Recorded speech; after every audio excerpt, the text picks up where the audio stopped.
Okay, Jason Fick back with you on Distinguished Billiards. We have us a race to 10-10 ball. Darren Morgan playing Zane Morrison, and they are playing in the Granite Falls area at John Kim's table. And this would be the north end with John Kim, brought to you by Distinguished Billiards. All of our streaming equipment is done by EvoSports. All right, good break. One on the side.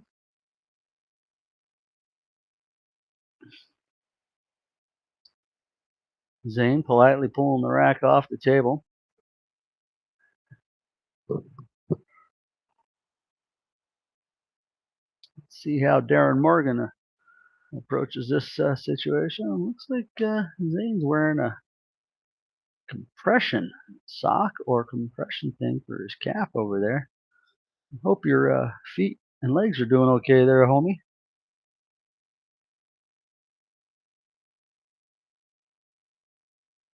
Yeah.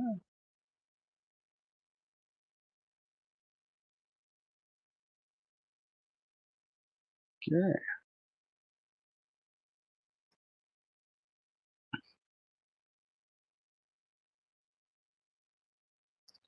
All right, Darren Morgan takes a whack. Is he going to get some luck here? Nope. Zane Morrison is going to get a good look at the 4 here. I don't really like the look of what's going to run out there. So the 5, you got to stroke this pretty good. He's going to come up a little bit short.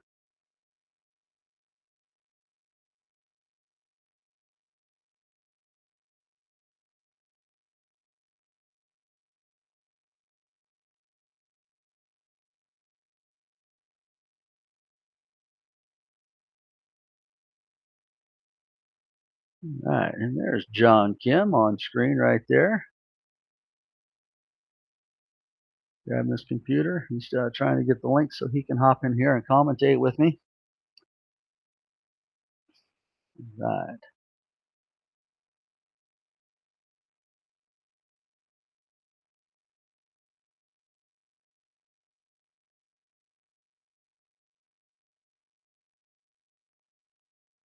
Ooh, well, he tried a one-rail cross bank there with the 5. He's leaving Zane probably with a table control shot here. Let that slip out just a little bit. Shape on the 6 is difficult from here. The angle's going away from the 6 line down the side rail. So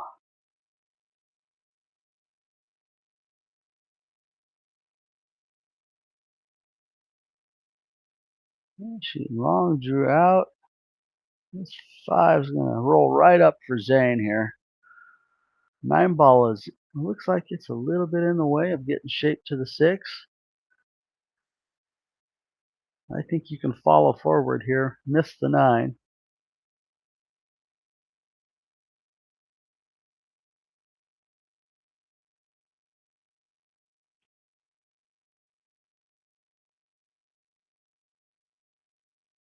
Oh, it's a lot higher than I think you wanted to get here. All right. Now, if I'm shooting this shot, I'm cutting it to the right.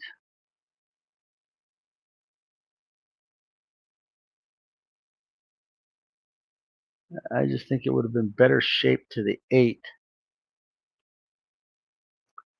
Now, I think Darren's probably might follow this with a lot of high inside here. Try to come right to the 8. He's drawing the ball. Not too bad. Came up. I know Shane would have drawn out to that shape. Well, probably a lot better shape than any of us would get. I've been watching Shane play in the Arizona Open and in the Florida Open, and he is in dead stroke. He made a couple of mistakes, but he is hitting the ball extremely well. And here we have Darren and Zane hopping back and forth here.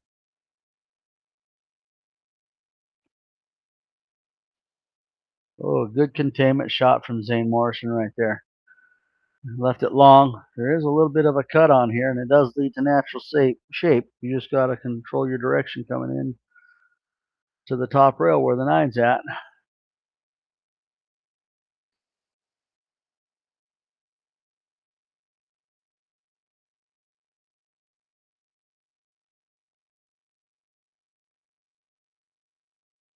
Ooh, and Zane does go for the cut shot, but he leaves something super straight, long, hard for DERON to get back to the nine here. You're going to need a really good stroke to get back to the nine ball shape. Let's see how Zane handles that.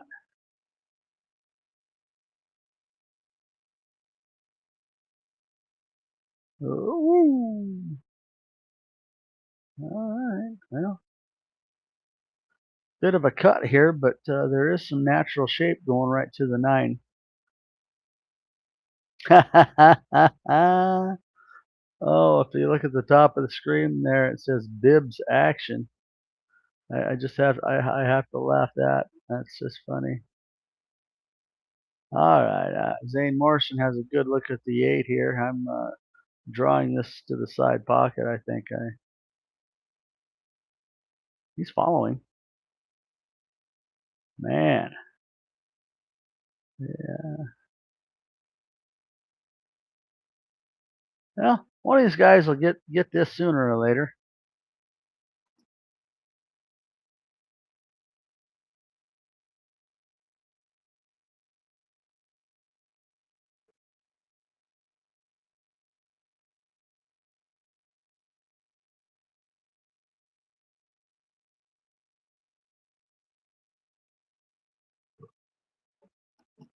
Okay. Rattling the eight ball around the table here, folks. Somebody eventually will get the eight ball in.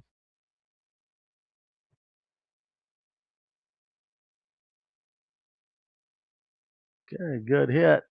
All right, here's the first really good. Well, I'm sorry. Zane had the first really good opportunity on the eight in the side that he knocked off the point.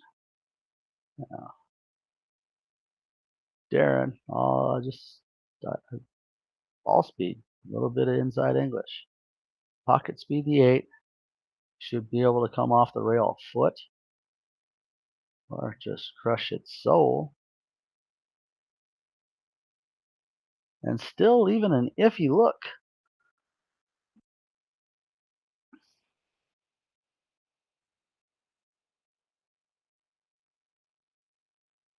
Let's see if John has figured out his computer issue to be able to hop on the stream and commentate here with me.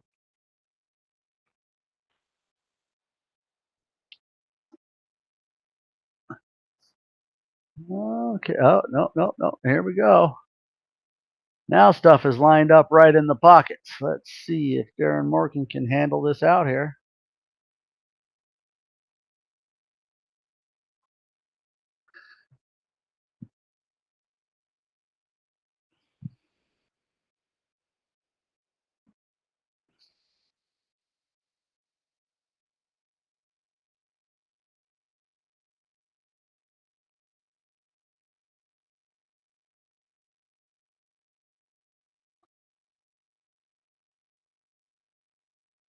Right. DERON Morgan looks like he rattled the nine ball right there. He's going to give Zane the first game.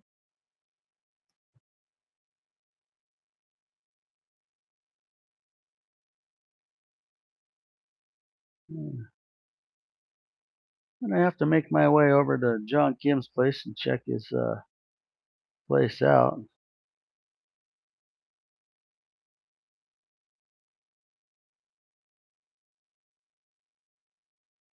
All right, Zane Morrison taking down game one.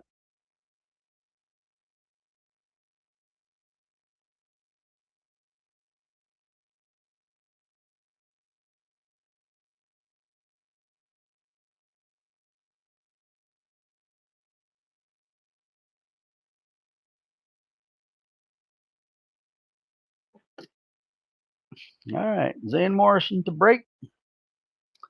I'm not sure if this is winner break or alternating break. I will figure that out as this match progresses, because right now this could be winner or alternating, because DERON won the lag and had the first break. Ooh, scratch right into hole. Okay, here we go. DERON Morgan with a ball in hand on the one. Boys are working together to get the rack off the table. The old turtle rack. Good rack, works good.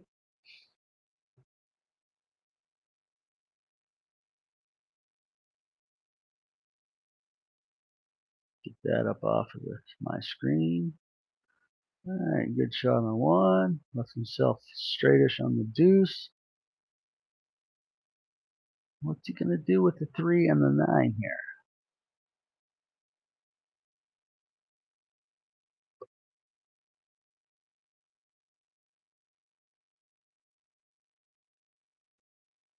Okay, he's gonna open them up and give ZANE a look at the 2.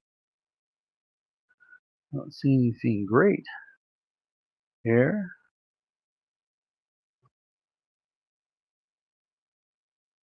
Still waiting for John Kim, and Greg's trying to work out how to get him on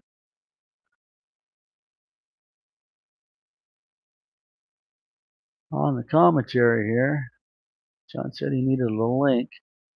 All right, good shot.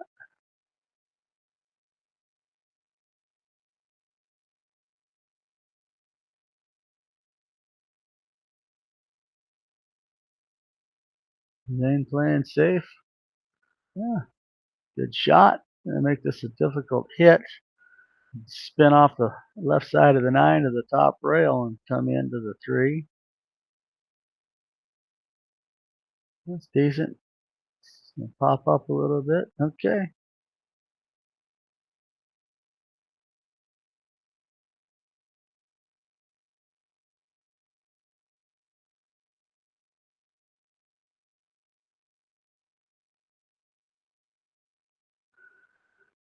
Okay. Needs a little bit of it's hittable, but doesn't look like it's very makeable.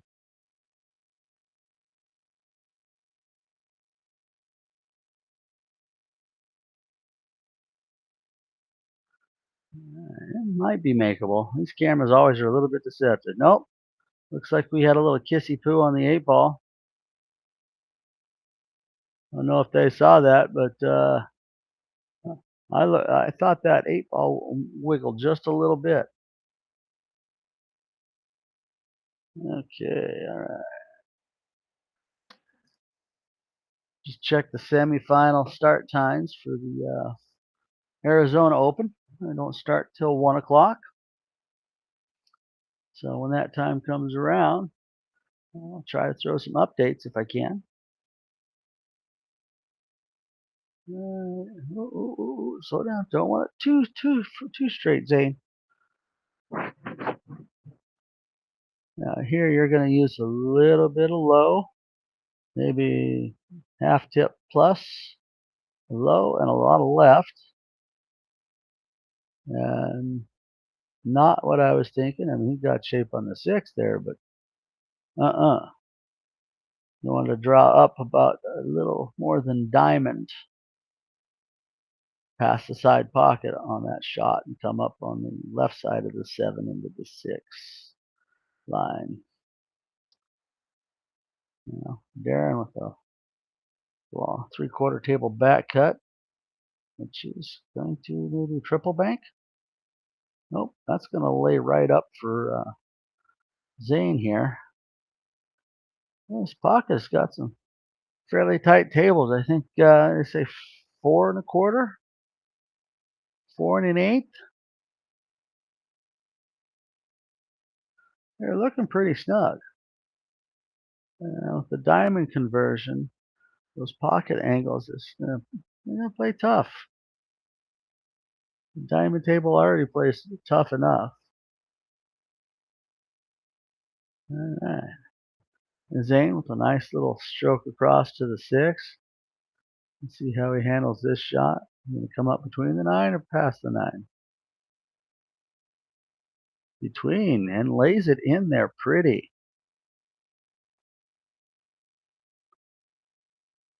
Now, depending on what angle he's got, okay, looks like he's shooting some follow here.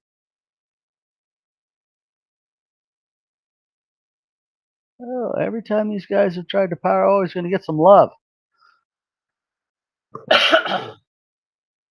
Oh, there we go. Got some love there. Well, let's see how he handles this.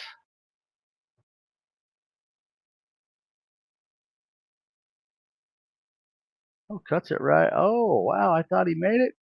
Overcuts it, catches the point, and he's going to leave DERON a nice, manageable shot here to shape. Let's cut this guy in with a little bit of right-hand English. Come up and touch the rail about a diamond from the side and roll right into shape. And anything off that rail with the right English is going to lead to decent shape. Now let's see if DERON can tie the match up here. Oh, DERON has bobbled the ball, but he's left this a 50-50 bank shot. No way I'm trying to cut this in a money match. I think I'd either lay it up on between the counters and get the cue ball down here in the break end.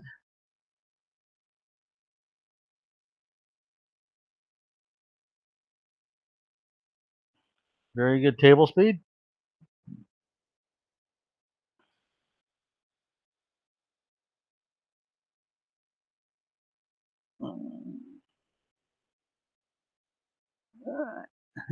DERON might be trying to cut this ball. Yes, he was. But he's going to leave this kind of a long on-the-rail spot shot for ZANE.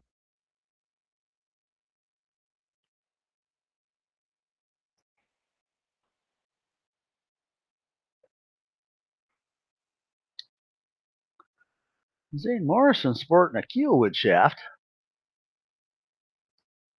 Good shot. All right, ZANE goes up 2-0 in this race to 10. I think it's funny. It says Dibs Action 200 in the middle there at the top. It's supposed to say Dibs. So if anyone's caught that out there, ha ha ha ha.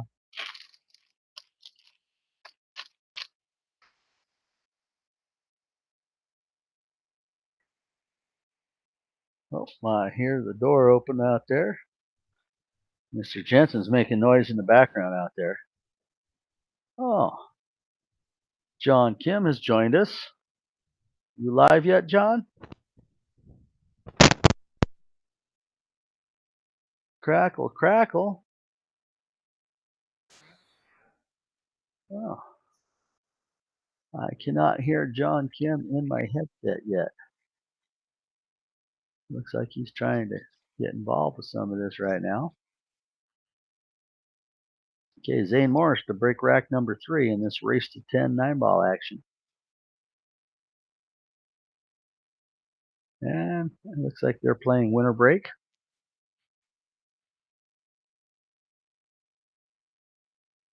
Huh. Looked like he hit it pretty good, but it just came open a little bit slow. Interesting. Are you there yet, John?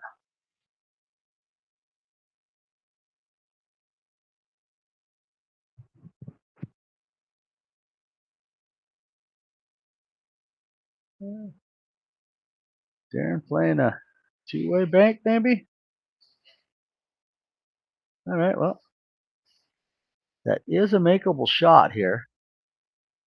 But you're going to have to get the cue ball either to come through the space on the 8-4 or go around it. But I'm thinking you got to. Ooh, that was pretty. Nice little roll up safe before you do that.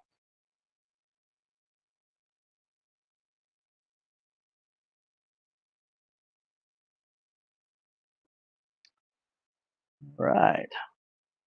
This is Jason Fick, and when John Kim gets his audio figured out, He'll be here joining me. I see his name on the commentator's box up there, but his headset is not figured out, so we're not quite synced up for that yet. It'd be really weird if you all can hear him and me and we can't hear each other, because that makes for some interesting conversation for everybody, doesn't it?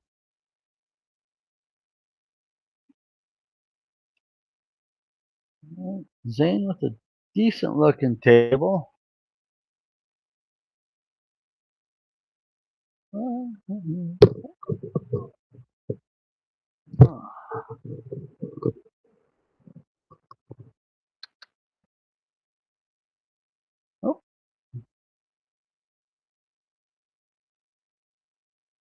ooh, opened that shot up just a little bit, and this is not the table you want to do that on. These pockets are really tight.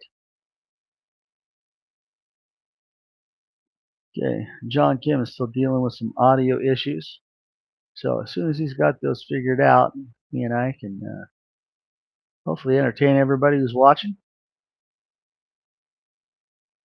All right, Darren Morgan cutting that 3 right in. He's going to have on the rail shape here for the 4. But the 5 sitting right by the side pocket. This is not a bad looking layout from here.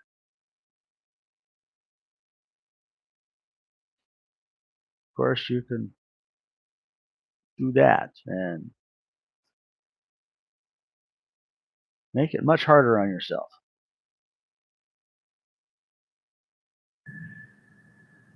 Ooh, I hear something there. Is that you, John? Hello. There's Mr. Kim. Am I coming out all right? Yeah, you're coming through my headset fine. Okay. You're showing up on the screen. Oh, these boys have already started. Okay. Oh, yeah.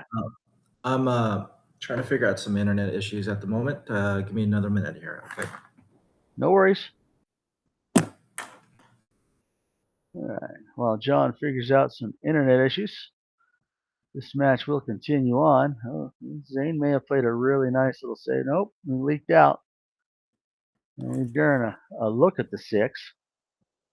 Not a favorite shot of any of us trying to get shape to the 7 here, but you get what you get.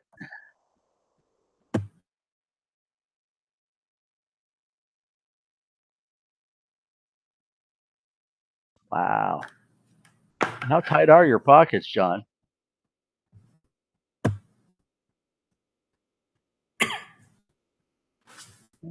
Zane with 6 sitting right in the pocket.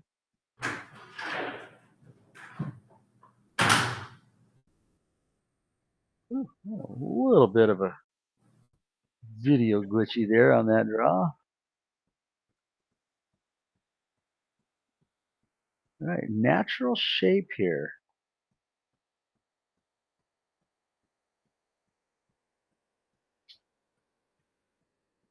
Oh, good try. He's going to hide the 7 in the cue ball, I think. Yep.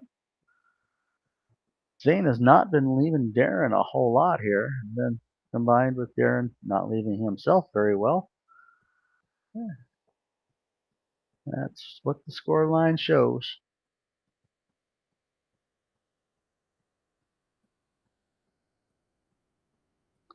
Darren opting to kick the short rail. All right, good hit. Yeah.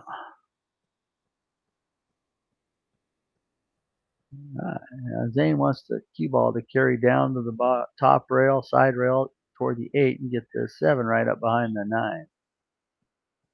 All right, well, you can play it that way too.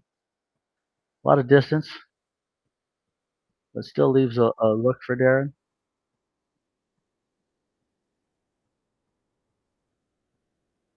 I know Darren, he's going to go for the bank shot here. Oh, wow. Played a double kiss. So he got good safe out of that. That's decent.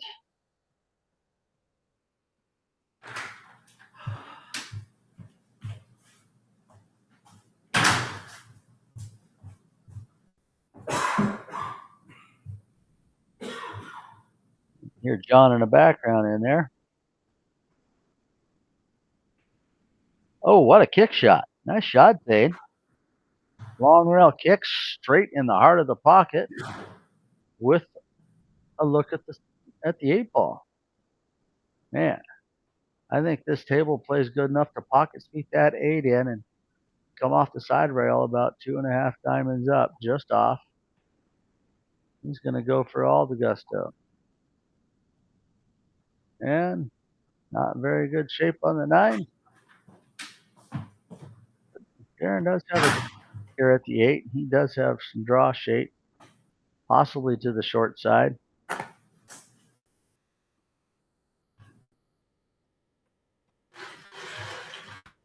Stroke that one right in the hole.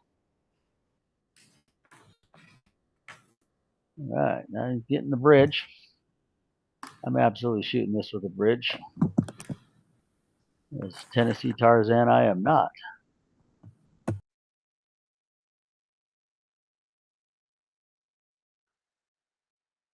All right, let's see how well he executes the bridge shot. Oh, he's going to hang another one in the pocket.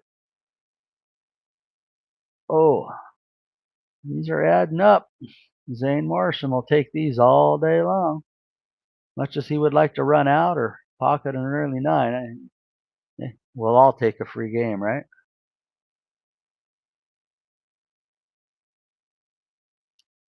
Lord knows I've given enough of those free games. Getting back. Oh, Mr. Kim is back with us, folks. What'd I miss? Oh, well, DERON has left 2 9-balls in pockets. Zane had a little bit of an out in game 2, but DERON is he's making some good shots, but then the ones he's missing, he's just hanging for wide open shape. Oh man, that's brutal. Okay. Well, your pockets look what, 4 1/8, 4 1/4? They're 4 1/4. Yeah. 4 1/4. Yeah, great one pocket. Yeah, the table was I bought it from James Fox down in Tacoma. Apparently, so it's a Gold Crown 3, 9 foot, obviously. Anyways, when I bought it, the table had pretty large pockets, so I had a Rich Geiler come and redo the table. So he basically diamondized it. He put Artemis rails on it, made the pockets 4 1/4 pro cut, just like a diamond would be. Simonis 860 HR cloth. So yeah, I've been pretty happy with how it's been playing. Although it does kind of kick my butt sometimes and can be a little frustrating, but it is what it is. You know what I'm saying? Well, when you're practicing is where you'd rather be frustrated. When we go out to play on another table, you're not playing on 4 1/4 inch pockets. No, yeah. I mean, case in point, I'll go to the Golden Fleece and play on their 9s, and I'm like, man, why is it so much easier to make shots here than it is at home? It doesn't make any sense, but oh, it makes all the sense in the world. I mean, if you can run a rack on this and get fairly consistent with that, okay, the boys have to take a potty break, I see. And, there he comes. All right, give me 1 second here. I'm gonna show him where the bathroom's at. 1 second. Okay. All right, when these boys take a player break, I will.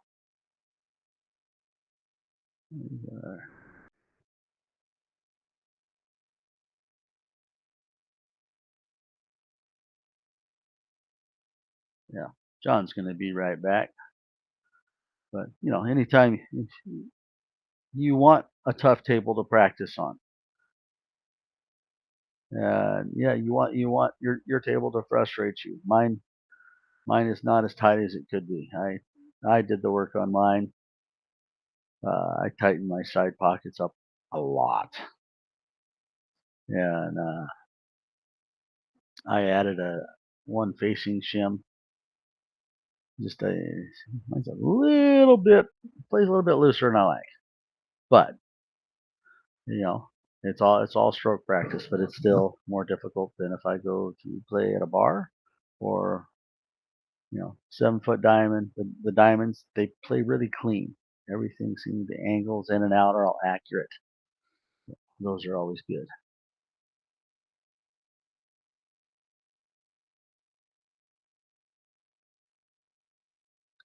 That is a boat back there, John Scott. I've been trying to identify that thing for a while, and it just caught on. I just see the end of the rudder there and trailer wheels, trailer lights.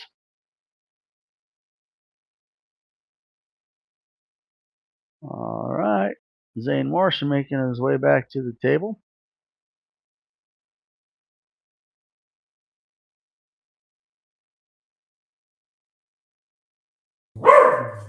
Okay, I'm back. Okay, some puppies.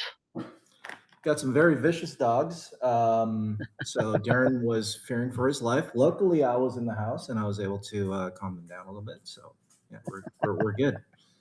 What kind of dogs you got? I got a little Maltese Yorkie, Okay. Morkie, and a mini Aussie Australian Shepherd. Oh, Who just wait. who just messed up his foot. I was at the vet last night. Had to drop him off, and he ended up getting surgery. That's why I had to delay the match this morning, as I had to pick him up from the vet. Gotcha. Yeah, all is good. I've got a blue heeler Australian mix, and then I have a little pit bull mix.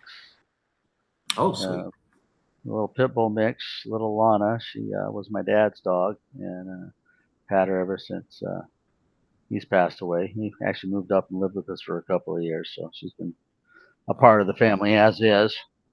Wow. It almost Ooh. makes that one ball. It's close. Is that Big Zane? Yeah. Okay. A little hard to tell.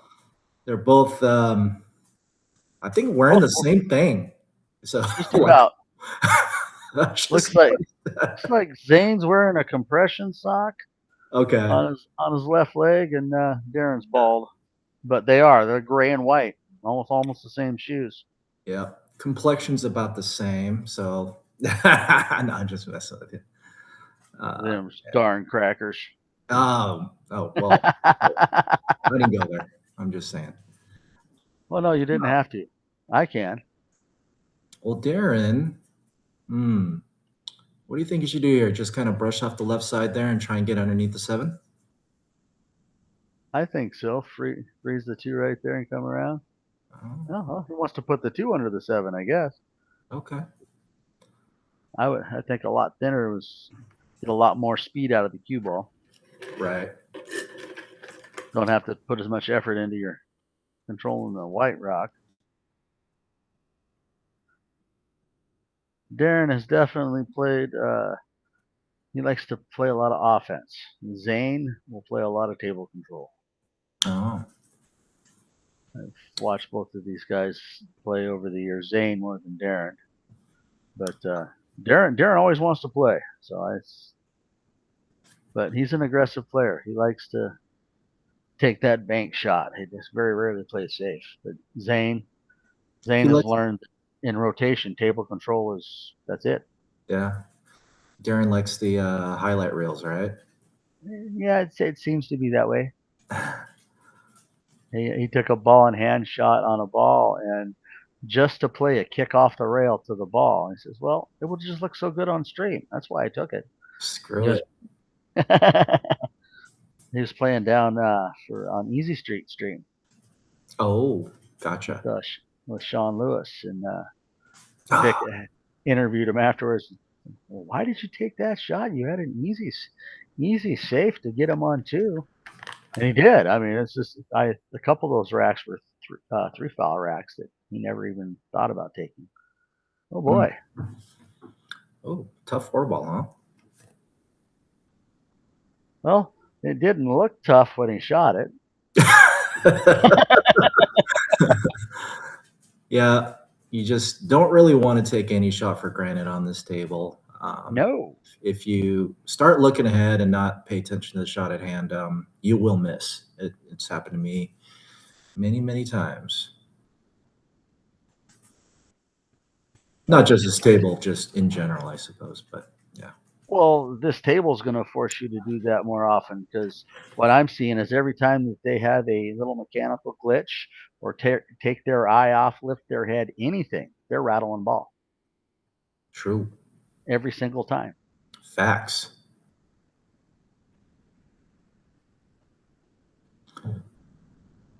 Okay, that Get a could work. little love there. So he's Now the frozen. 6 is tied up. 5's tied up. Yeah, 5 is frozen up to the 7. Yeah, it's just gonna have to figure something else out here. Well, he left a little peekaboo here. The 6, I think I play the 6 for safe as opposed to make shape. Well, based off what you're saying about DERON, if he can get this 5 down, he should get decent position for the bank on the 6, and I'm assuming he'll play the bank. What do you think? Oh, never mind. Most likely. Yeah, we're not going to find out now. But yeah, no, with that lead right there, I guarantee you would have went for the side bank. Yeah. And I kind of like that. You can get around the 8 fairly easy there. Yeah. Even bump it. You would have you definitely would have had a look at the 7 for sure.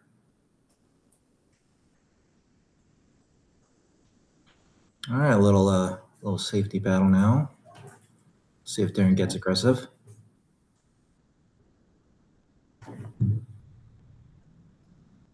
I very rarely see him play safe, but he is playing safe here. It's going to leak out. Oh yeah. But I don't know. There are times, depending on who you play, that at certain points in the game in rotation, I'll let it leak out because I don't want to deal with that next bunch of crap out there, and I'll let them deal with it. Now, automatically, my brain right here goes, the 6 is going to go down to the rail, and the cue ball's on the 8. Fair. I 90% of the time I'll do that. Definitely have to play the percentages. That's something you end up kind of getting a little bit more in tune with as you gain more experience, skill level grows, all those things. But oh, nice little cut. Hit ball.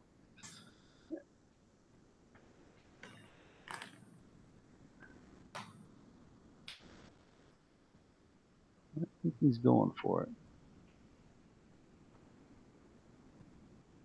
Just like a diamond, banks tend to come up a little short. Yeah. These are Artemis rails? These are Artemis rails. They play pretty true. But your table does not like any rub on the long rail. No, it does not. And I play a lot on the table itself, so the cloth is relatively worn in, which also makes conditions a little tougher, so to speak. Oh, absolutely. Yeah. They don't. The object balls gain English as they catch the rails after they're worn in. They don't slide as much. Right. So I was nice descent. Ooh. Oh, dang. I thought it was going to go. I thought he hit it at the right speed. It looked good. All right, this thing looks like, I'm sorry, on my table, I have a medalist. Oh, okay. Oh, shoot. Oh, wow. All right, Zane, just bear down here. Come on. Just bear down.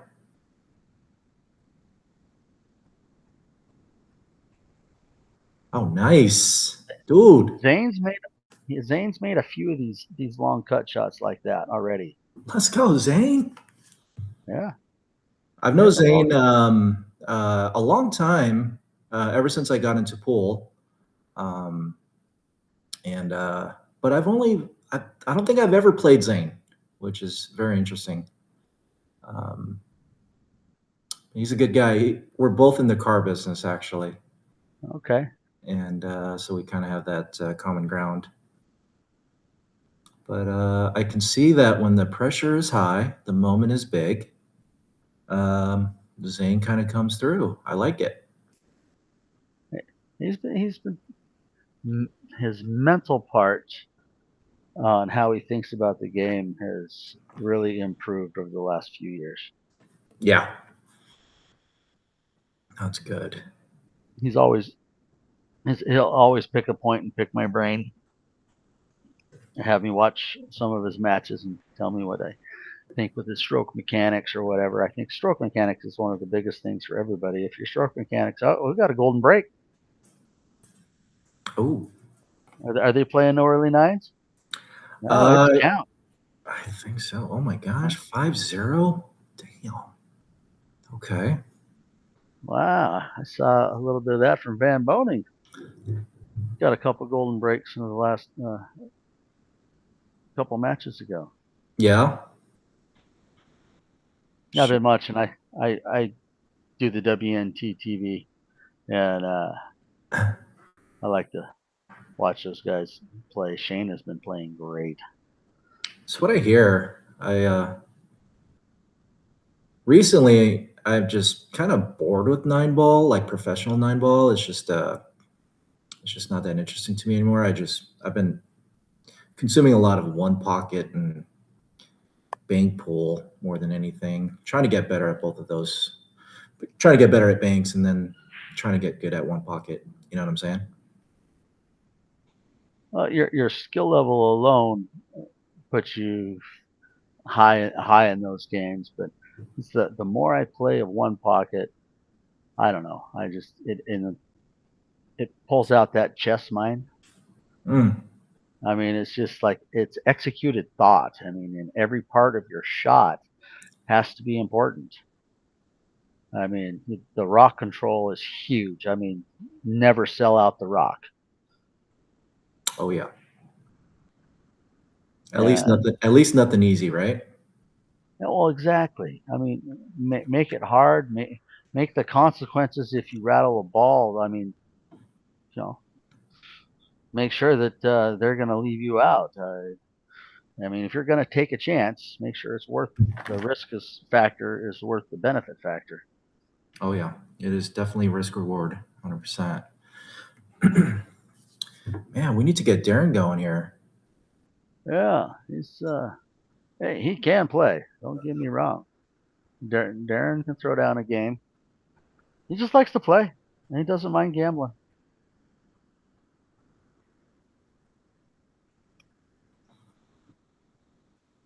I think he just needs to pocket a few balls, hit some with a lot of spin, get to the spot where he wants to go. Then after that, he'll start to gain some confidence, and then probably see him run a couple racks here.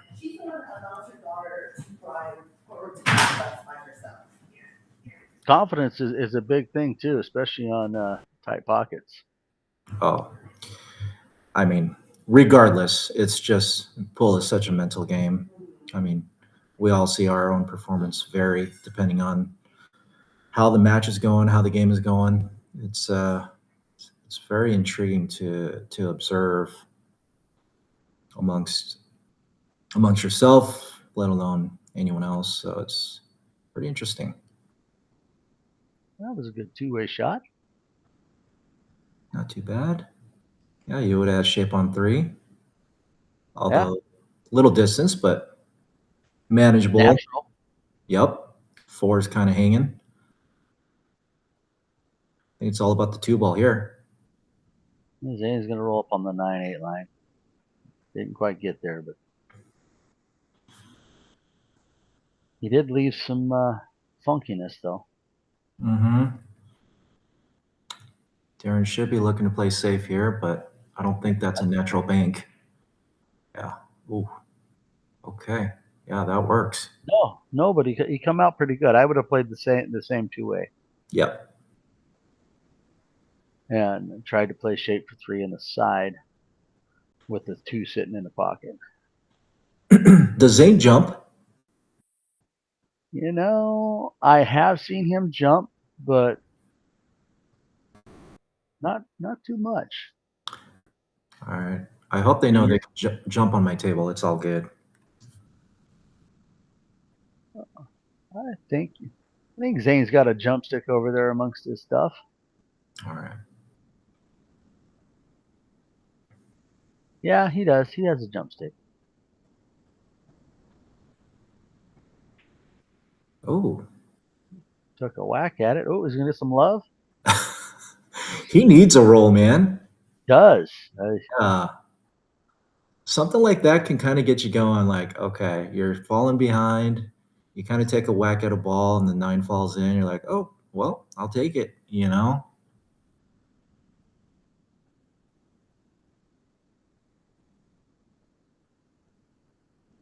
Nice shot.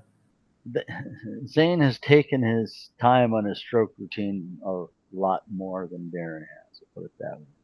Right. I Yeah. think Zane. Go ahead. Oh, I'm sorry. No, yeah, I've been seeing more focus out of Zane. I think Darren's got a little frustration in him, so it's just kind of getting down and just kind of just whacking at the ball a little bit. Yep. I get this. Whoa. Oh. Wow. That's that 860 HR cloth. It can grip. Yeah, I think this is what Darren needs. He just needs to. Yeah, I don't think it passes that 9, so he needs to think this one through. Take his time, just a sec longer.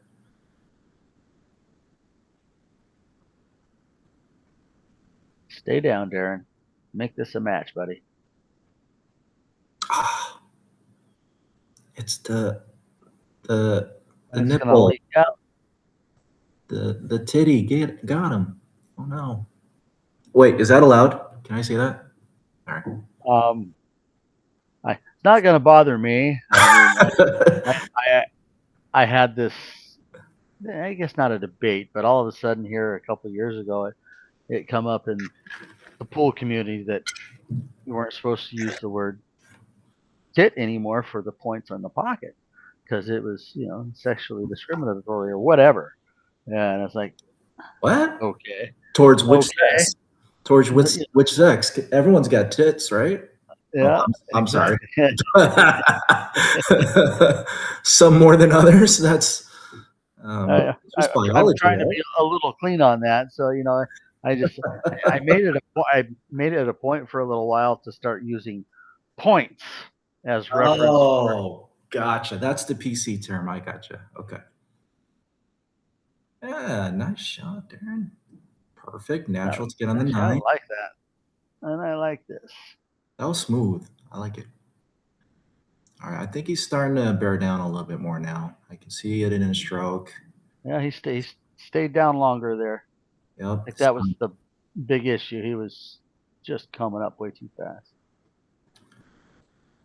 Looks like his timing's a little bit better. Like it. Look at that. Got one in. Okay. All right. Nobody likes watching a whitewash, right? It's just not fun. No, no one wants to get goose egg, and even sometimes when you're running away with the match and you're ahead, whatever 0, you're like, man, this guy's had so many opportunities to not get goose egg. It's just almost you feel for him sometimes. 100%.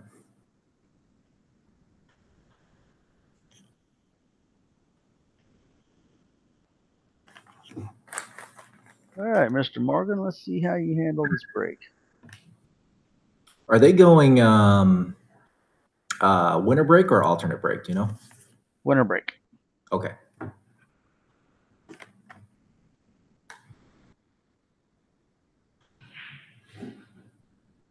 Well, he slowed down on that break a little. He pulled out of that power stroke. Nice spread. Yeah. Funny, I watched one of the players hit their break a little bit thin in the WNT the other day. And he got called for not enough balls for a weak break. I mean, he hit it hard. It's just he hit it thin, and the balls ended up staying all above the break line. I think I saw a post about that on Facebook or something. Was it involving Jason Shaw and someone else, or? I believe it was Atencio and Shaw. Interesting. I think. But it was just kind of weird because he wasn't breaking soft. Right. Both of those guys are solid breakers for sure. So I'm fairly certain it was not intentional. No, absolutely not. And it was just kind of just I don't know. So that rule can be pretty messed up because I know I've pounded a break and not had a ball get or a ball even made a couple balls and the other one didn't get up, or or they went up and back out. Right. Because the rule used to state that where your ball finished, well, that still has to be hit at a certain impact, right? For you to control the speed of how that ball goes. But if two balls come flying up to this end and then back down to the break end, well, how does that not count as not hard enough? Yeah, Totally. Agreed. So it goes for this bank. It's looking okay. Get out of the way, Darren. No. No, Oh, it he hung hung up. it. I could tell by his head. He just kind of threw his arm up a little bit. Brutal. Really brutal. Wrong Zane's side. gotten a lot of those balls sitting in the pocket. Actually, this is not bad. Natural 2-3 rails to get back on the 3. Just focus on the make. Ooh, I think you overcut it. Yeah, you overcut that ball.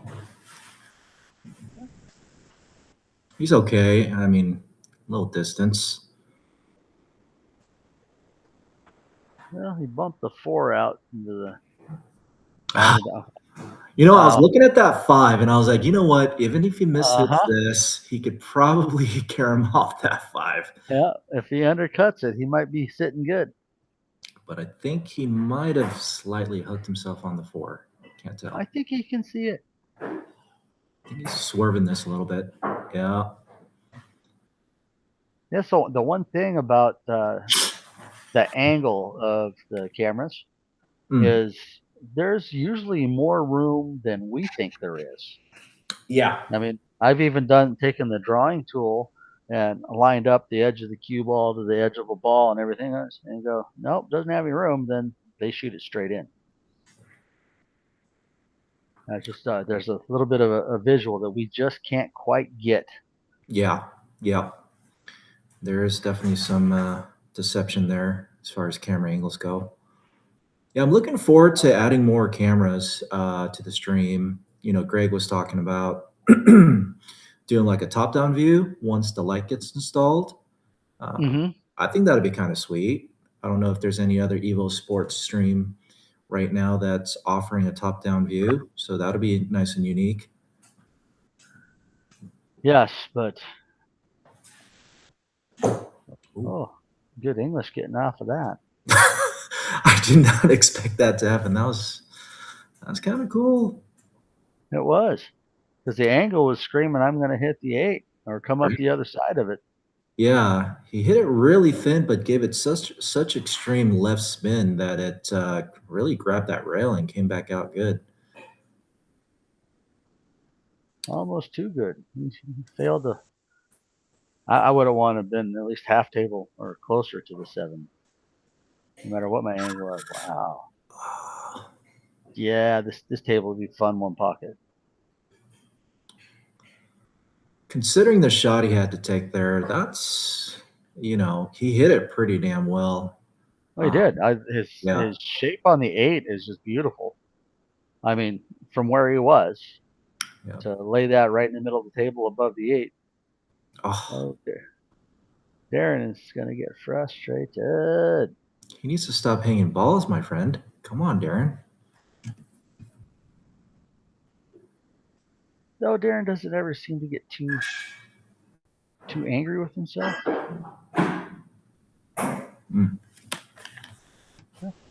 That was a good bump. Yeah. I would have rather went around it, but. Yep. Just needs to stop this ball, and he's good. Oh. A little bit of body movement there. Yeah. Landed okay. Might be in for a little bit of a safety battle now. I think so. Well, I know if you and I were playing, we'd be bumping this 8 back and forth trying to get a ball in hand. Fair enough. You know what? But, This shot, you know what? If I was playing, I might actually try and cut that ball to the left. yeah, maybe. I mean, it had the angle, but I still like putting the cue ball on the top rail and getting the 8 up. Not exactly like this, but Yeah. I mean, I guess it all depends on how you're feeling, right? If you're feeling good, you're seeing the ball well. yeah. Yeah. Uh-oh, this is not going to be good. Okay, Darren. You got to roll. Let's go, baby. I just got to execute out of it.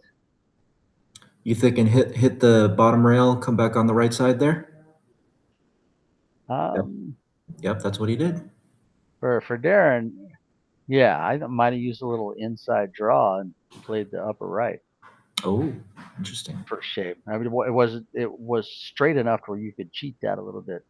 Oh. I know the 860 because I put the 860 HR on my table again. I was using the 33 championship for a long time, and I decided to go back to Simonis.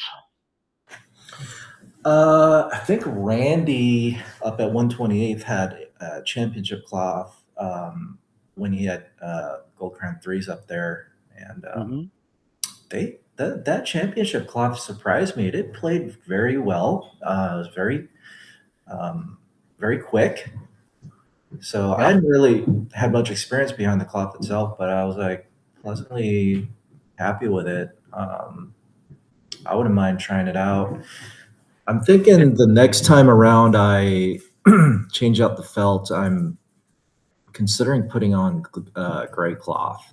What do you think about the gray cloth? Well, I've had that in my mind as well. Yeah. I had cloths in my house for a while to put on my table, and I ended up I'm a table mechanic on the side of my union work, and it's your side hustle. Well, when I was a young man starting to play pool in my early 20s, I was always kind of fascinated on why some tables played shitty and some tables played great. So I wanted to figure out how. I guess you'd call me self-taught, but my buddy was working at the family game store in Monroe, and he had a table. It was a Black Widow signature table, but a lot of it was light gauge C channel with spacers and bolts and stuff. Well, the instructions were all blurred out, and he goes, "Hey, I need some help putting together a table." And I said, "Okay, I'll be right there." So we went and figured that out, and I go, "Okay, this is kind of interesting how this stuff's all put together." And I just slowly started learning, and I learned from quite a few different people, mechanics out there. I still staple. I'm not really good at gluing the cloth on, but when you do a bar table, that's all you can do is glue the cloth on. Yeah. And it does save your staple back, because your table, I guarantee, is 3 pieces. Yeah, it is. And I got pretty good at it. I mean, I'm not satisfied until I'm happy. I'll put hours into getting the slate right, flat planed, and doing everything I can for the slate to be as perfect as possible before I ever put any bedcloth on it. I mean, I just don't care. I tell everybody, says, my prices are kind of elevated, but you're going to get every single bit of who I am and how good I want that table to play, just like it was my own. And I will. I'll put 4 hours into tuning your slate up to make sure that setup is fucking skookum. Oh, watch my language. Hey, it's all right, man. Well, no, this is distinguished billiards. I gotta watch my Ah, language. you're right. Distinguished. It's okay to throw in a little curse word for in there for some conviction. It's okay. I'm sure Greg won't yell at me too much, but He'll probably say Where is Greg? Greg is probably outside right now. He's been doing some work out back at this place. Oh, okay. Yeah, we went and picked up after we're done with the stream. We're gonna tear out and replace his back garage door. Oh, That's what I've been doing for the past 6 years is doors. really? I should have called you, man. My garage door just busted, but we ended up getting it fixed right away. But I didn't know you're a garage door guy. Oh, not a garage door, regular doors. I mean, I can work on garage doors as well. Oh, okay. I'm sorry. I misheard you. You You're talking about the door to the garage. Okay, I gotcha. Yeah, his back door to the garage itself. Ah, It's just a pre-hung door. It's got a threshold on it. They're fairly easy. I already got the exterior trim on them, so okay. pull everything off when you put them in there. You just caulk the back sides of those, slide them in, make sure they shim up. You just got to throw shims under basically the one leg and make sure that they're planed out decent. I mean, the door is already kind of set in its spot, but you're just screwing it where you want it, and you're done. Fair enough. It's the most important part about setting a door frame is making sure it's planed. You want your head level, your legs plumb, and you want the legs not to be away from each other. They want to be all in the same line, so that if your legs say they're off a quarter inch one way and then a quarter inch the other, well, when you shut the door, either the top or bottom of the door is going to hit first. And you want on that closing leg, you want that entire thing to shut, so all your latches and deadbolts all work properly. Sounds like some good fundamentals to a solid foundation in playing pool. Yeah. Right? It's funny how much mathematics and don't scratch. Oh no. My God. Oh, tight points to kind of help them out there. Yep, that did help out. Yeah. You might be able to hit the rail right before the side pocket, maybe get on the left side of that 9. But nope. Oh. I would have liked that.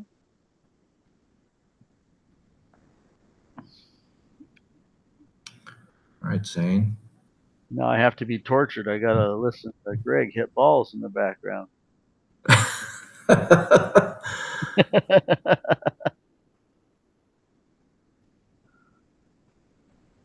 No, Greg had mentioned that he'd like me to come over and get some one pocket going.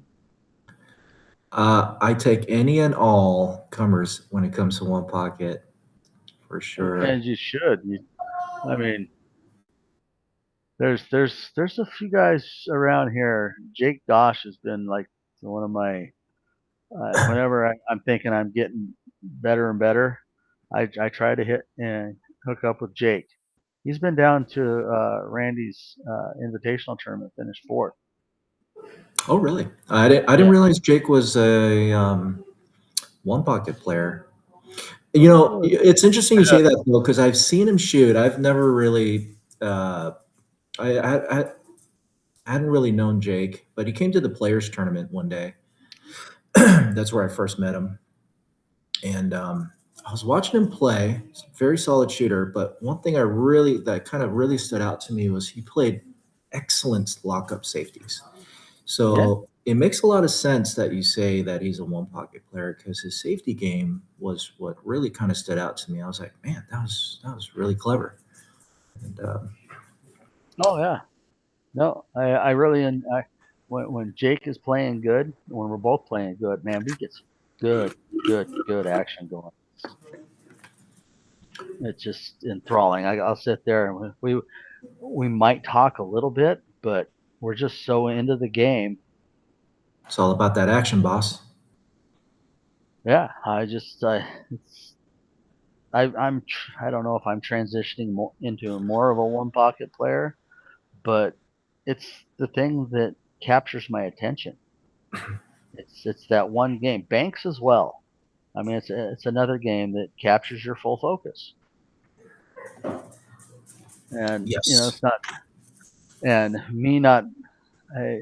I play league once a week when our qualifiers are in session, and I'm, Val and I have been working on a house a lot. We have a goal to have a bunch of work done in a few years. And, well, I can't go play all the time if I'm working on a house, if I want housework done. Yeah. And we're mainly a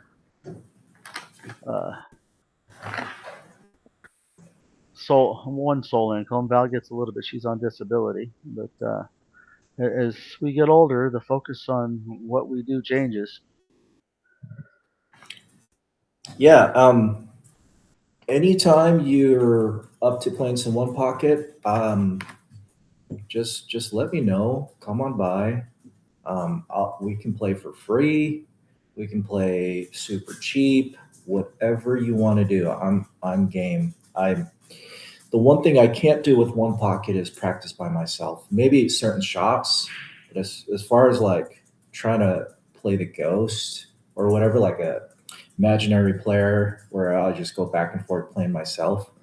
I've tried it, and it's extremely tough because I forget which pocket I am at that point sometimes.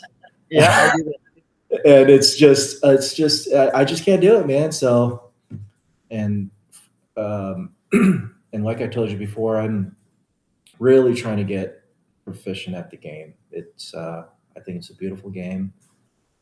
It teaches you a lot about a lot of intricate shots in pool, a lot of strategy, risk reward. And then also the game also teaches you how to kind of like stay focused, right? Because you can go so long without taking anything offensive, but when the moment's there, you got to be ready, you know. Oh yeah, in one pocket when it's go time, it's go time. Yeah. You've worked so long. I mean, basically, I think of it like this: you've put in so much work to have this opportunity that your opponent just let you have. Oh yeah. And if you don't take advantage of it, I mean, and this is the one thing that I learned from Jake. When it is go time, it is go time. If you're not in it to get out, sometimes you're not going to get out. You're not going to see another good look at the table. Yes. And 100%. but in another respect, a lot of players don't like it because you're not making balls all the time. And but you are executing shots. That's the thing that my brain has finally started to realize. Well, you're still shooting a shot. You may not be pocketing a ball, but you are executing exactly what you need to execute. If you're Yes. playing great one pocket. Yes. And patience. For me, it's taught me more about being patient with the game. Because sometimes you'll have a ball in hand one situation, but you don't have the best breakout. And it's not time to go for that yet. I think that's one of the best examples. Is sometimes you're not going to get out in one round. You're going to have to think and plan, especially at 8-ball. I think that applies a lot more. I mean, rotation is rotation. The ball layout is the ball layout. In 8-ball, it can change. Agreed.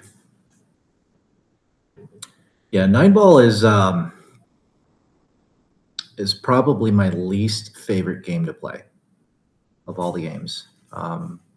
As far as rotation is concerned, or any rotation game, 10-ball is definitely preferred. But yeah, the strategy of 8-ball, as far as altering your patterns and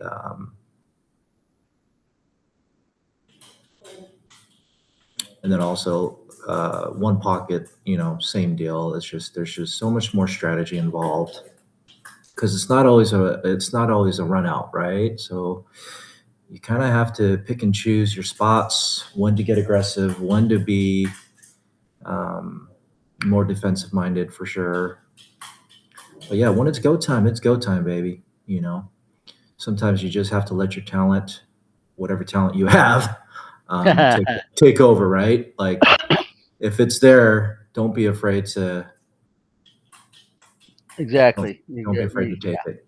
Yeah. And that's the one thing that a lot of,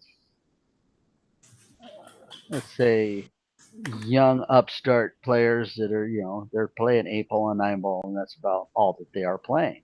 And they don't like one pocket yet.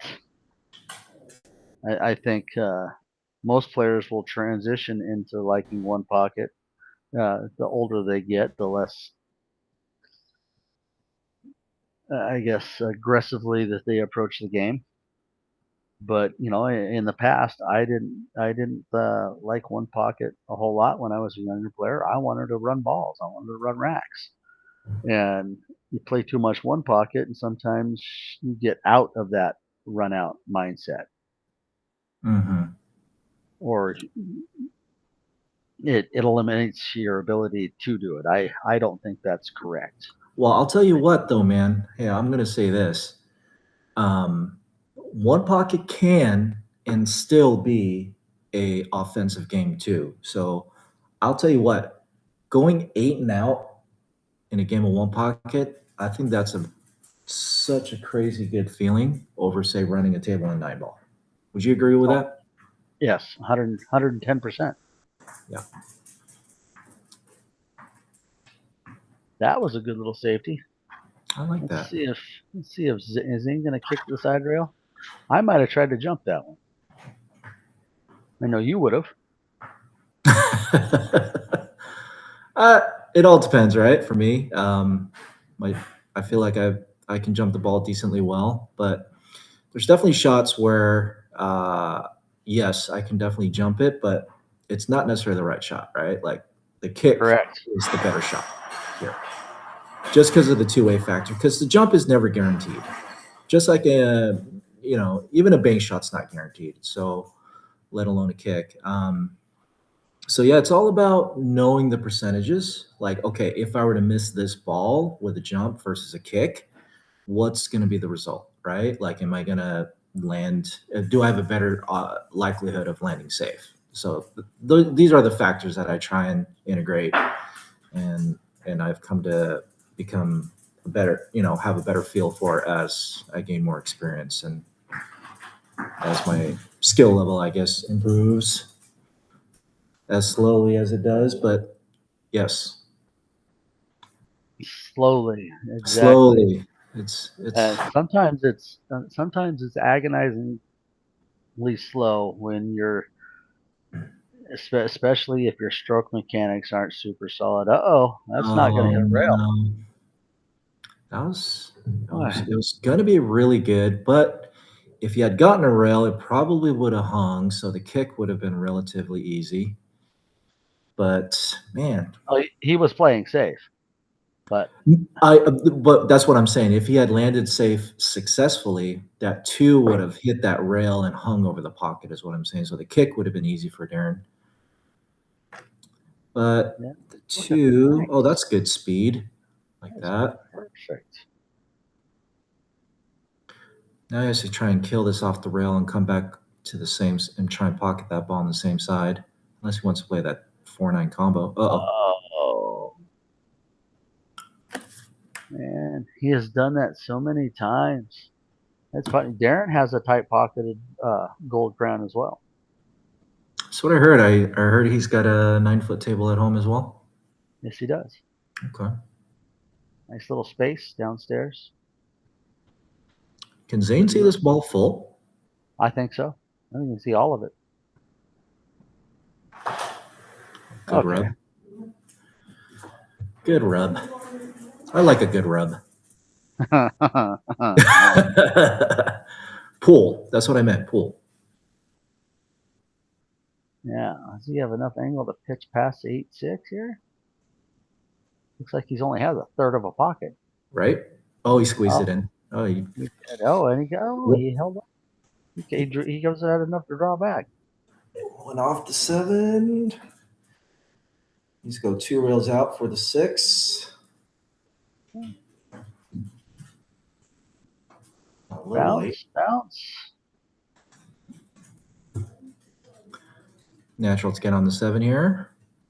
Absolutely. And it's nice he's a cue ball or ball width off the table edge. Right? Oh, Slow Zane, down. come on, baby.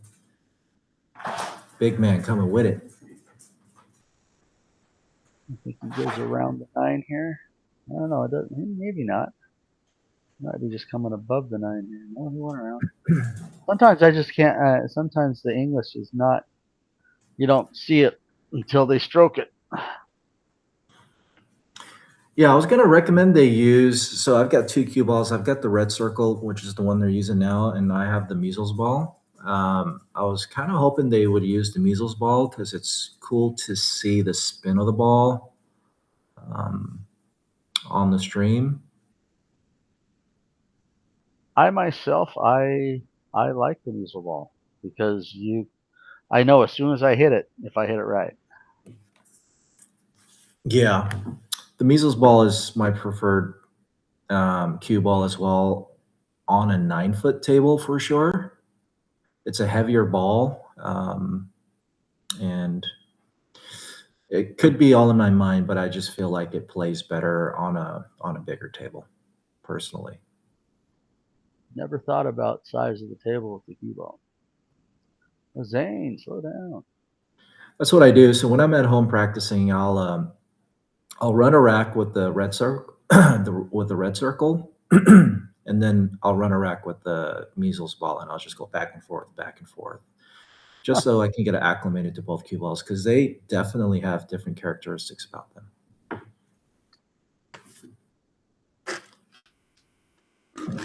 Never even thought to weigh them either because I've got a measles ball and quite a few red circle balls. Are the red circles an aramith ball? I'm not sure if they're an aramith ball, but I know they're the same size or extremely close. No, they're not. They're not the same size. So if you put up An object ball? no, if you put up the measles ball, the aramith measles ball up against the red circle, you will definitely notice a size difference. Oh, you're talking about versus the object balls? Yes. Oh, okay, gotcha. The red circle is extremely close to the size of the object balls. Okay.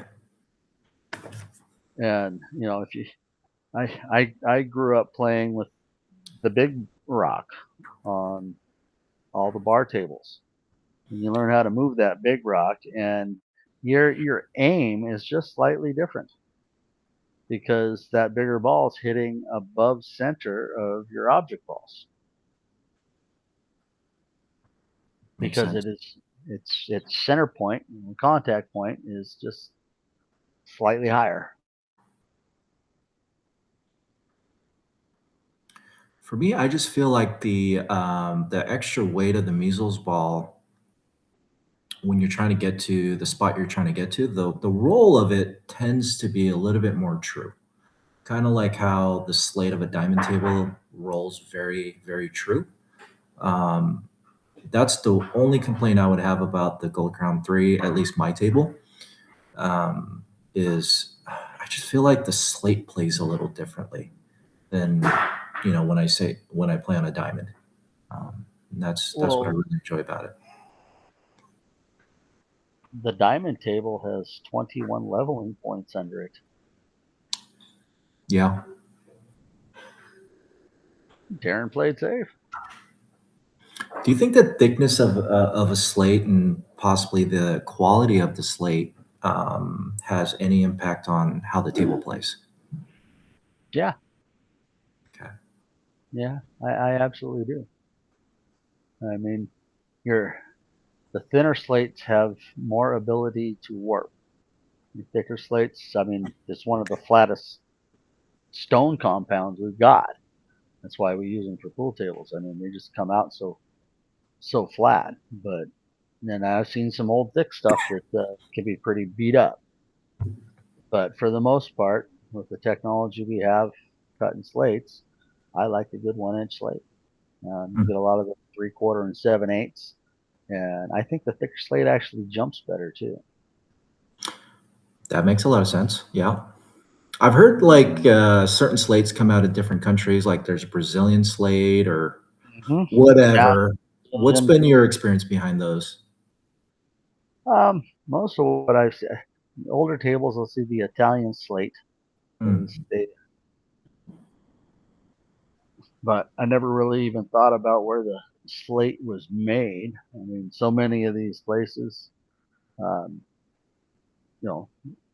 table manufacturers, they'll I'd probably go with the cheapest slate contract they can, I would assume. Right. But I never got into that much, just so what I've dealt with when I worked on them. Boys, you guys are rattling balls like you're a snake. It's kind of a critical point in the match here, right? Like this is a pretty important game. Huge difference between 6-4 and 7-3. Absolutely. Oh, Ooh, wow. that was nice. That was nice.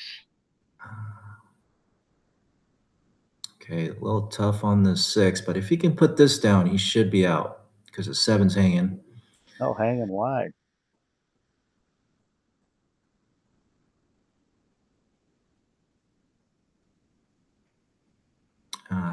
Got it. I think a little combo's in order here. Just want to play with good pace. Well, absolutely. Just trickle that 7 in. The 6 should just stick right there, and then should be natural to get on the 8 from there. Oh, yeah, he hit that with too much pace.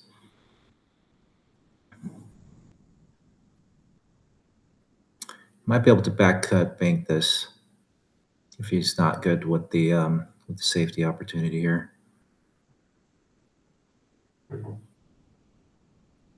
Oh, I'm trying to think of where I would play safe with that. He went after the bank. Oh, we tried to help it in too. What happened? Double hit? I'm assuming so. Okay. I'm not sure. I mean, it didn't look funky. Right? It must have hit his tip on the way back or something. Well, I think so, but I mean, I think that's about the only foul that could be committed there. Right? Zane looks like he's got a 4-inch extension there under his shaft and his joint. Yeah, he's got one of those mid extensions.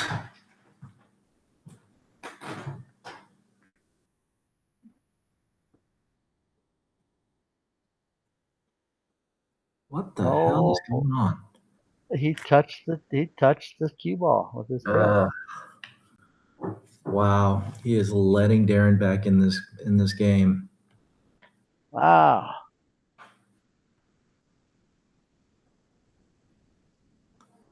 Come on, Zane. I'm gonna go yell at him.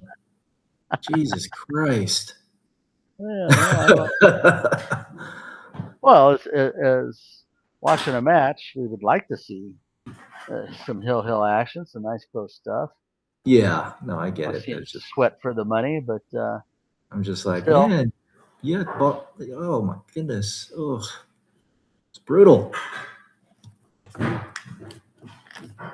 I think he needs to take a bathroom break or something, or go outside and get some fresh air. Right.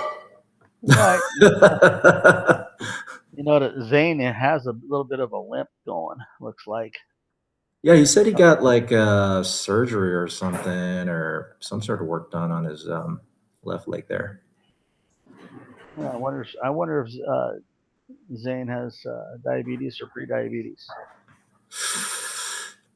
Because I'm pre-diabetic and I do have issues with my legs. I won't even notice that I've got a little scrape or a cut, but it takes forever, it seems, for those little things to heal up for me. Hey, Jason, I'll be right back. I forgot I had something. I'll be right back. No worries. All right, DERON with a good break off, dropping the 1 ball. 2 ball wide open in upper right pocket. 3 and 9 are tied up a little bit there.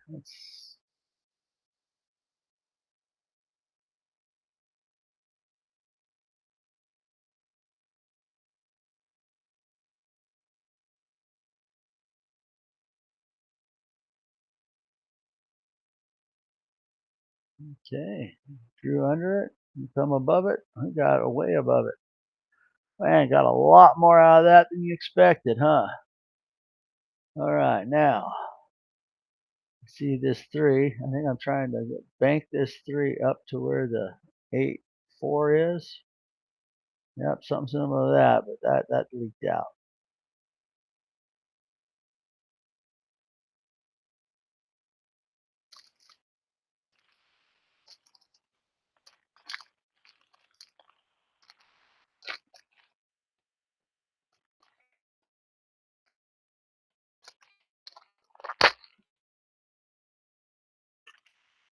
All right, ZANE playing a decent little safe there.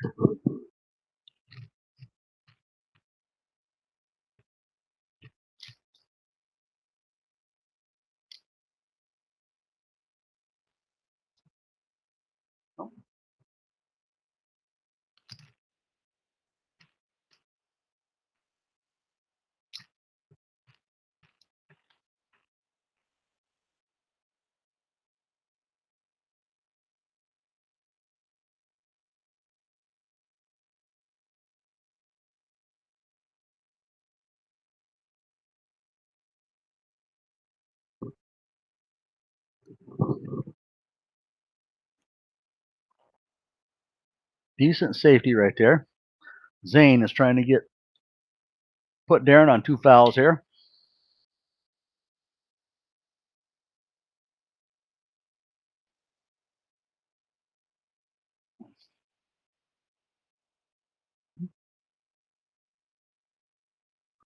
And he's done so successfully. Now with the 5-6 the way it is. I'm back. Back. I left my sprinkler on. I forgot. I didn't set a timer. I usually set a timer, and I realized I probably left it on for a good hour. Oh, we're all good. It's all right. ZANE has got DERON on 2 fouls right now. Oh.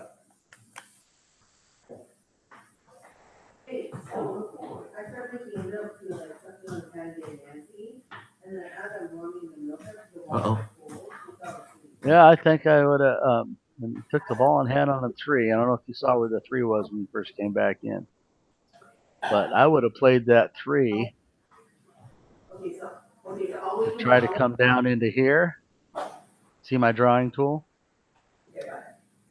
Oh, yeah. Okay. I come down rail up like this and try to get that cue ball around the 9 to that spot. That would have been pretty good. Spin this. Okay. Good hit. Is there like a stand that's on the fingers right there? Worked out okay. Maybe DERON can hide this behind the 7 here. Why? Maybe. Or is it going for the cut?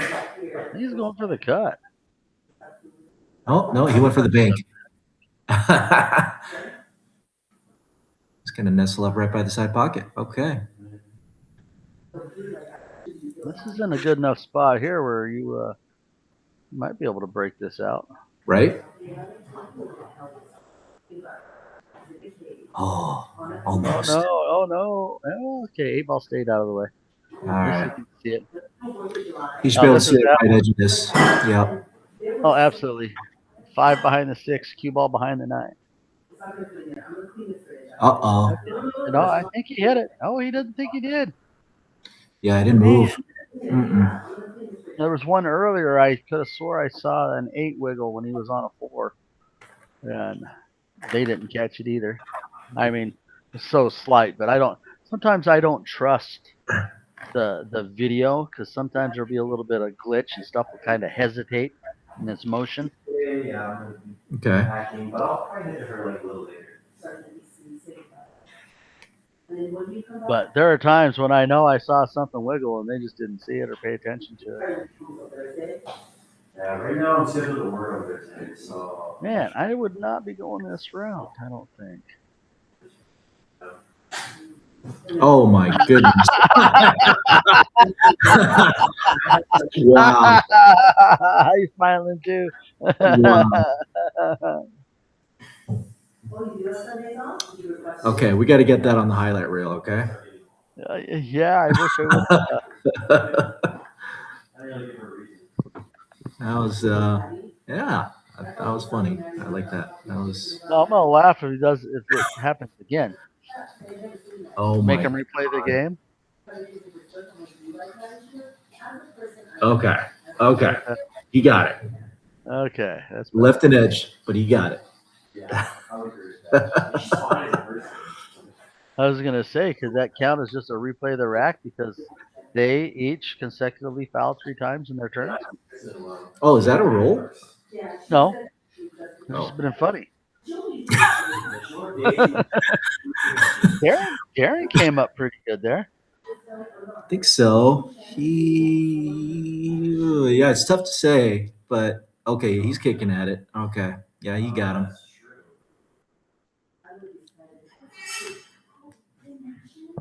That was actually pretty nice speed from Darren there. Yeah. At the very least, he created plenty of distance, right? So any shot's going to be tough from here. And he's on the rail. And he makes contact. Wow, almost made it. Damn. I think that's the difference. ZANE he's been doing that a little more than Darren too. Come on, baby. All in all, it just shows that the right person is in the lead. Yeah. For now. Threaded the needle. Okay. Set this on the rail. No, it's going to leave it up. Roll up. God. All right, ZANE. And I would like to come down with my level and tools and everything. And is your table playing good? I haven't seen anything rolling real bad or anything. So the only thing that happened or that's going on at the moment, it's slight. It's not anything crazy, but the bottom right leg there near that bottom right corner, if you're familiar with the Gold Crown 3s, which I'm sure you are, it's a screw-on leg or foot. Okay. That thread is stripped. So one day I sat on the table near that side to perform like a jump shot or something, and the thread gave out and the table dropped. So it was lopsided. So what I did is I got a car jack, and if you notice on that foot, you see some papers underneath. Yep. So that's what I did. That's my MacGyver temporary fix. My intention was to fix it permanently, but I just haven't gotten around to doing it. But yeah, I had to put some paper down there to make it as level as I could. Okay. So there's a slight roll off towards that pocket, and it only shows up when you roll the ball, right?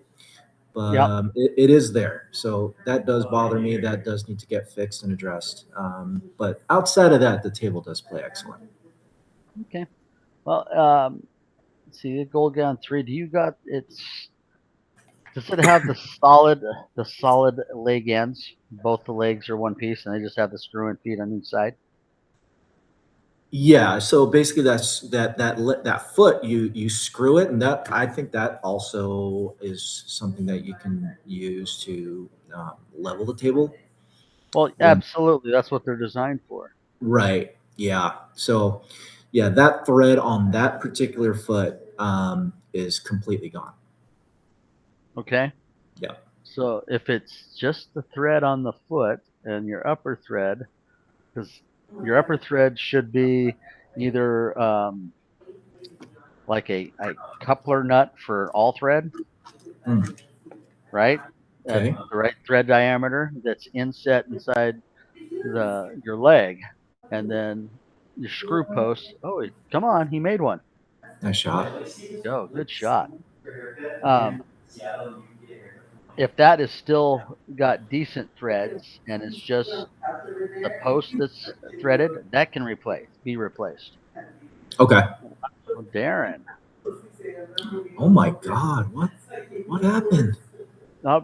He hit I think he that. took that shot for granted, huh? Oh, big time, because he hit 2 balls up the left from the point on the left side. Wrapped right around the table, missed the 9, went down there. Got excited. This may scratch. Scratch. Yep. Wow. Boy. What'd you put in their their water? It was a funny game, man. Why are you going that way? Yeah. Why are you going that way? Yeah, I'm going the other way. This is what you're going to see with. Came up good, but I Yeah. like playing the other pocket. Okay, yeah. I mean, it did come up really nice, but man, okay. Never mind. I'm just not going to say anything.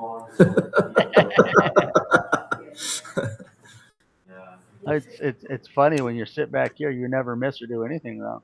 Right? Sunday afternoon armchair pool player, right? Sunday armchair commentator. Or commentator, sorry, yes. You're right. But we are pool players. So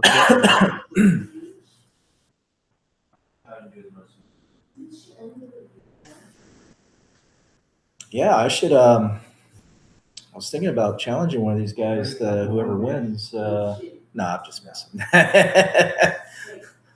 Now I'm getting the itch to play. Well, absolutely. I kind of set aside the day here to commentate this match and help Greg out with his door. Hopefully he'll want to play some. You guys usually play one pocket, or what do you guys usually do? Oh, we'll play rotation for a little while. We started playing one pocket. Playing one pocket on the little table is a lot more difficult than you think it is. Oh, I've tried. I actually kind of enjoy it. It's kind of fun. You and I did that after my match there. Remember? Mm-hmm. Yep. Yeah, that was fun. A little table one pocket it's a different little animal because you can really sell out a shot on a little table. Oh yeah. Ooh, oh my God. In the drink. Dang. Well, I see 3 foul opportunity with this layout. Yeah, you're going for the 3 here? Oh, personally, it would depend on how I'm feeling in the match. But with where the 9, 4, and 6 are, I might entertain trying to get somebody on 2 right there. And if the one ball laid close enough to the 9, Yeah. But the balls are open here. I mean, from my perspective, the 4 is the only tricky ball, right? But seeing where the 3 is, it's natural, right? It's there to be taken. Yeah. In the side pocket on the right side. Yeah. I think it's just really going to be all coming down to your confidence level. Like, okay, can I run this table? Yes. Right? Mm-hmm. You know what's funny is you said Richie did your table. Yeah. Richie did Darren's table back in the day, and Richie actually did my table for Keith Johnson before I got it from Keith. And Keith wanted to be able to pocket balls, but still make the table pay for your mistakes. Okay. So on the bottom rails, Richie kind of opened that angle up a little bit more than the other side rail on the corner pockets.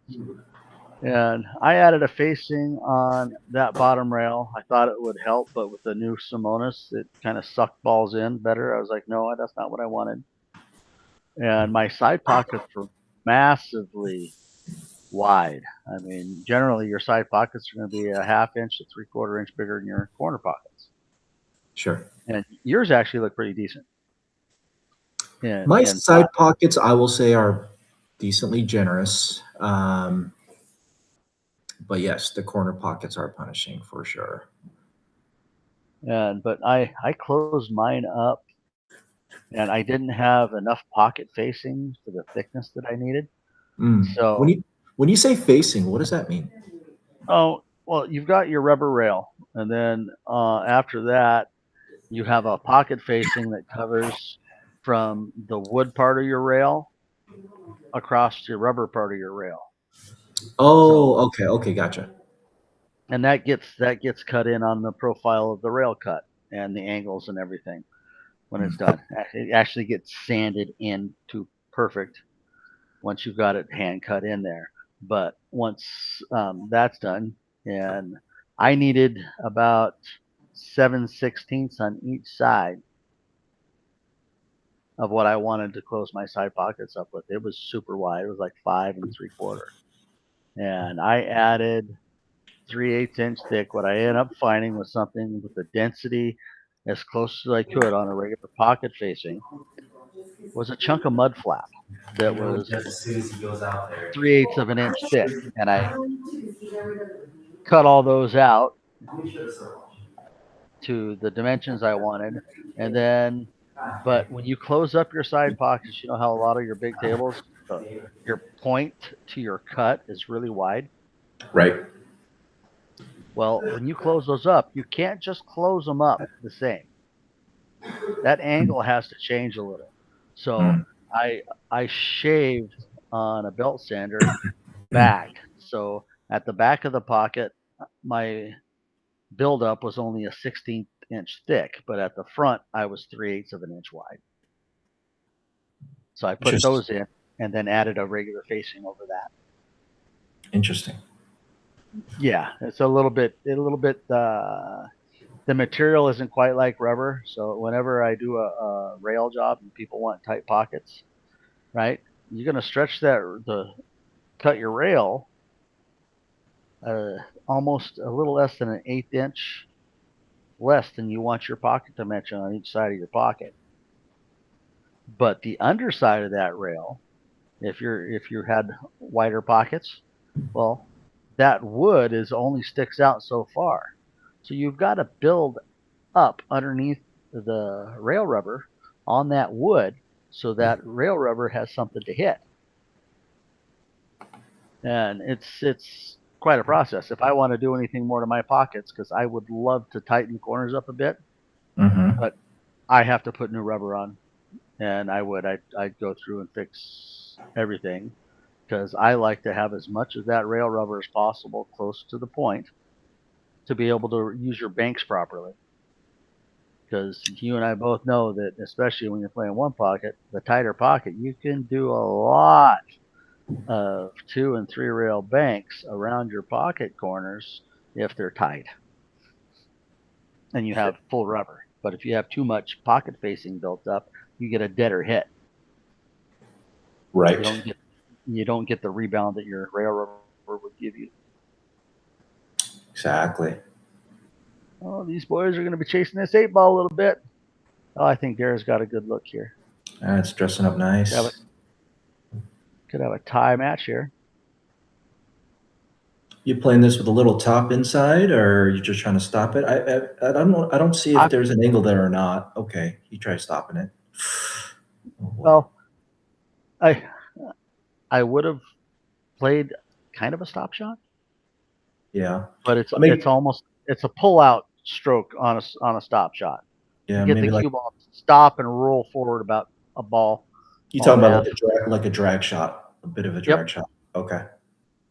Or like a stun run through a little bit. Mm-hmm. Yep. Because you could hit that dead ball with just a hair bit of low, not necessarily a stop shot, but all the energy's gone. It might roll forward 2 rotations. Yeah. So yeah, you're talking like a drag shot. Okay, I got you. Oh, it doesn't go in one; it goes in two. Let's go. Okay. Tie We're not game. gonna. Yeah. Well, okay. Let's not jinx it. Hold on. Mm-hmm. Wait. Yes. Come on, Tie ball. Darren. Dude, Braced from the him. depths, he has come back. Down 5-zip. Wow. Now All I right. know. Have you looked at the description above the score on the Well, screen? okay, so yeah, I see that. I started the stream as soon as Zane had gotten here. I'm like, hey, go and hit some balls. We'll just have some, you practicing on the stream.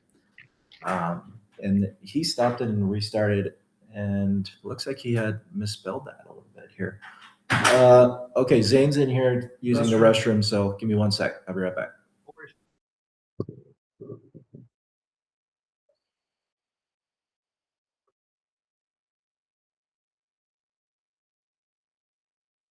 All right. Darren, waiting a second here for Zane to go to the bathroom and come back before he breaks.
All right. Zane is back from the bathroom.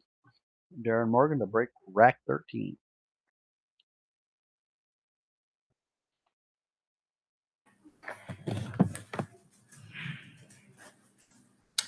Hello.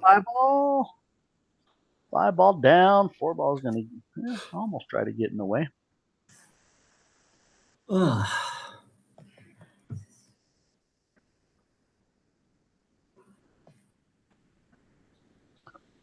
Yeah, when I first turned on the stream, I was sitting back and going, what the heck does John got sitting back on the other side of the table? And I realized it's a boat trailer. And boat. Yeah. Yeah, I bought that boat a few years ago. When we first got it, we used it a lot, but last 2 seasons, it hasn't been out very much. And I don't know, I might look to sell it here pretty soon, make room for another table. Get a 7-footer in here or something. We could have tournaments at my house or something. You know what I mean? I know somebody who has a 1908 to 1915 American snooker table, 5x10. Snooker table. Oh boy. Mhm. Uh, Play some one hole on that thing with them tight pockets with regulation pool balls. that sounds like a 7-hour match to me. Huh? I don't know about that. Sounds like fun. If that's your definition of fun, I don't know, man. Oh, it's funny that that particular table used to sit at the Golden Fleece when it was in Kenmore. Oh, really? Yep, Talia Makis has that table. My wife and I, Val, we refinished that table in the summer of 2020. Huh. Yeah, you know, it kind of sucks because I really only started getting into pool um, during COVID. And so all these old pool halls that used to exist, I never really got around to experiencing them. Everyone talks about the old Golden Fleece, and it'd be kind of cool to see how Dave had things set up back in the day. Did he have diamonds there, or did he have gold crowns, or what did he have? Oh, he had a couple of gold crowns, but he started getting diamonds when he was in Kenmore. Oh, I see. I remember playing a couple of tournaments in Kenmore down there on the Diamond Sevens.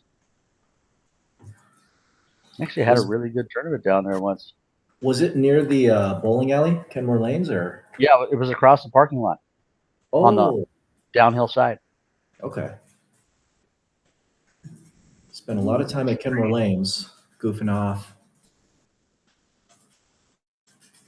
Used to be able to gamble there as an 18-year-old, if I'm not mistaken, at Kenmore Lanes. Really? Yeah, like play blackjack and I didn't even yeah, know they had a card room or anything on there. yeah. At least they used to. I don't know if they still do or not, but You think Darren's going to play the bank here? I hope not. I hope he thinks about playing safe. Yeah, that's just probably not the shot. Yeah. Okay.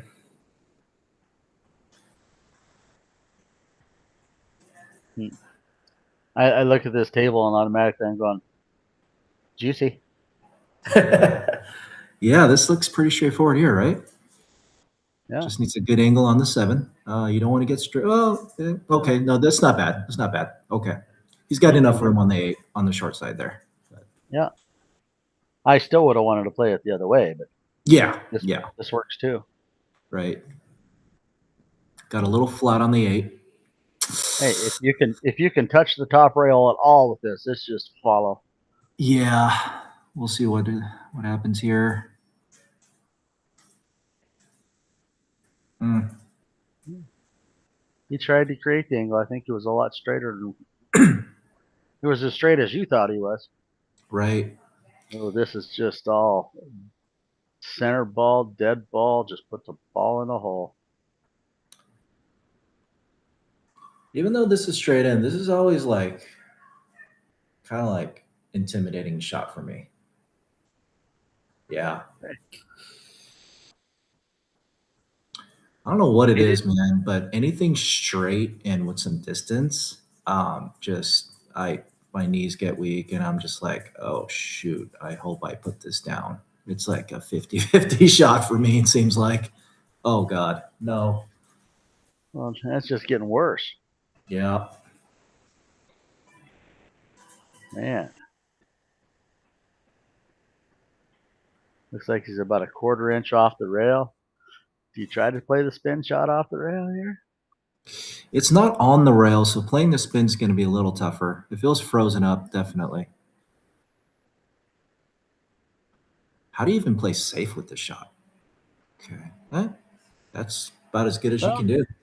you got 50-50 across. That works. Position's not guaranteed if he makes his bank, at least to the side pocket. I think he's banking it to the side, yeah. Oh, he's Well, playing safe. Smart man. Yeah, obviously would have wanted that closer to the end rail there near the middle, but yeah, this will work. Just a tiny bit thinner on his cut. Yep, and the cue ball would have gone down the table a little bit further, right? Exactly.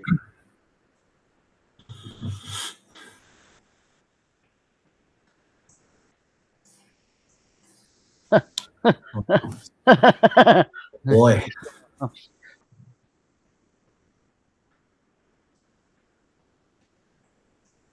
What do you think the final score is going to be here? You think it's going to go hill?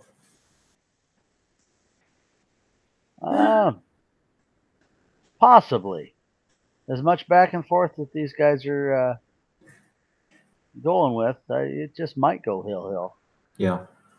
But then it could get to the point where a couple of mistakes and somebody's at least on tune to finish a rack. It could end with 2 or 3 racks down. Yeah. I was giving ZANE a little shit.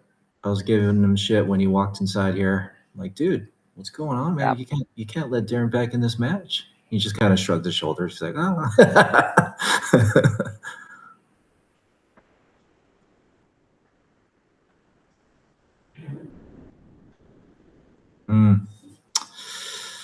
All right.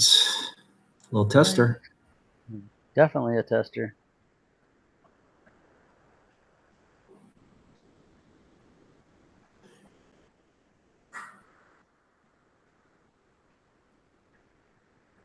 Yeah, those are tough. Right to the side pocket. It's going to sit out.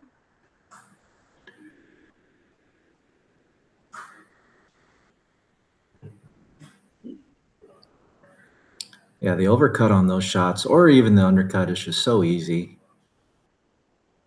Oh man. I think they're both a little intimidated by your pockets. I don't know what's going on, man. Yeah, it's all right. I feel like ZANE might put this down.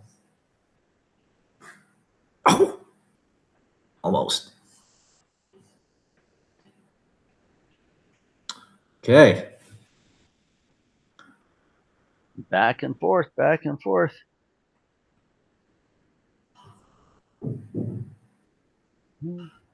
DERON might make this one. I think he is. Nope. Oh, shoot. That's what we get for thinking, I guess. Well, nothing's guaranteed.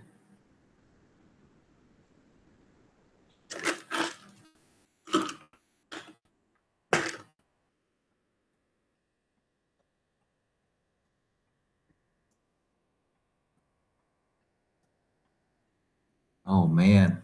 Okay. Still got a little funny. I despise back cuts. How do you like back cuts? Are you a back cut guy? When I can lock my ball on my object ball and not even think about anything else, I have no problem with them. Oh, no. That's the one thing that about that back cut. They say you're shooting into a blind pocket, but if you can use your peripheral vision and keep that locked in your back pocket line, Yeah. your shots are always easier. But I don't mind them as long as my eye focus on my object ball is there. Boy, these guys are going round and round with this. I think that's what, 5 shots each on the 9-ball so far? I think it's about 5 or 6 innings, yeah. On the 9. All right, ZANE. Okay. 4 rails, 5 rails. Ooh. Okay, another back cut.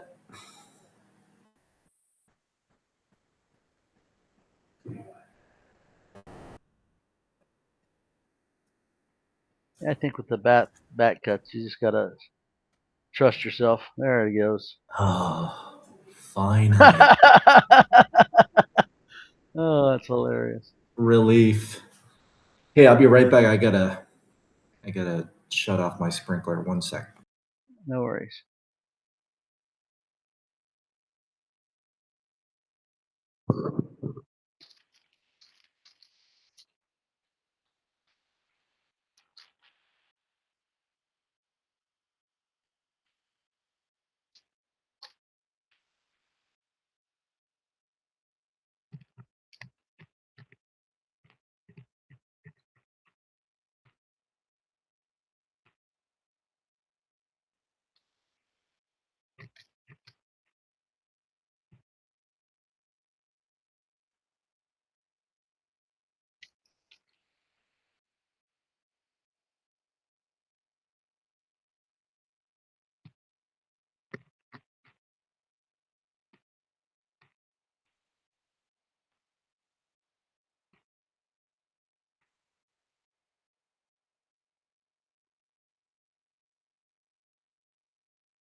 All right, Darren with a decent break there.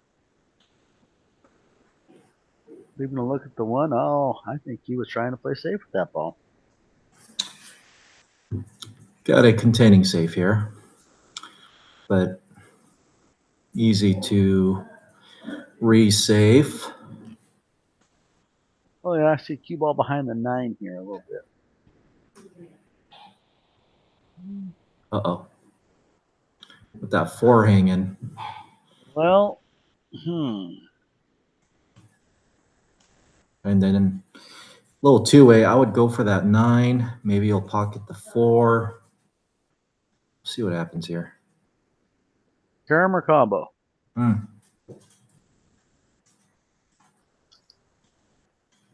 Okay.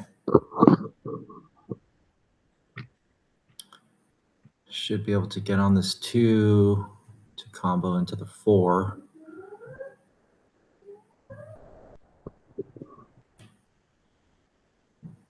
I'm going to follow this a little bit, and just in case I get both balls in. Right? Which is very likely considering how deep that 4 is. Okay. But yeah, I do have to make contact with it. Oh, man. Okay. He did tickle it, but he had a lot of body movement. Yes, he did.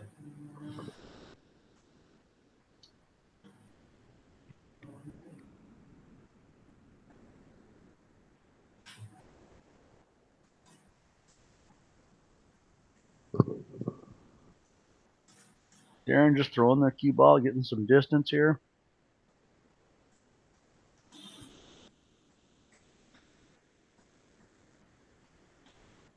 I hate this shot right here.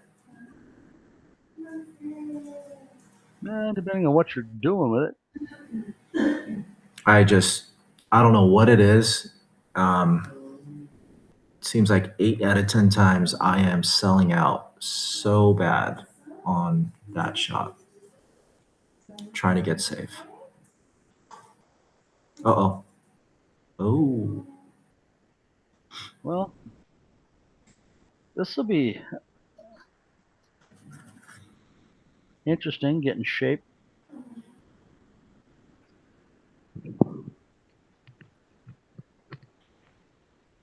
Got there. Not distance. Yep.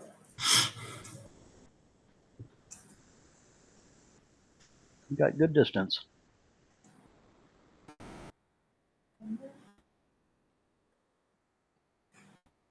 That's going to lay up.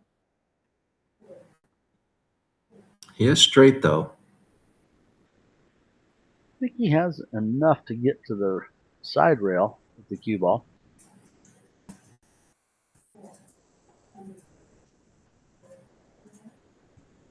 I mean, not a lot, but enough. Okay, that worked. Stunned it off nicely.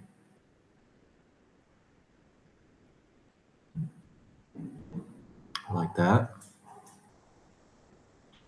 I think they would have drawn that ball a little bit, get a little closer to the 4.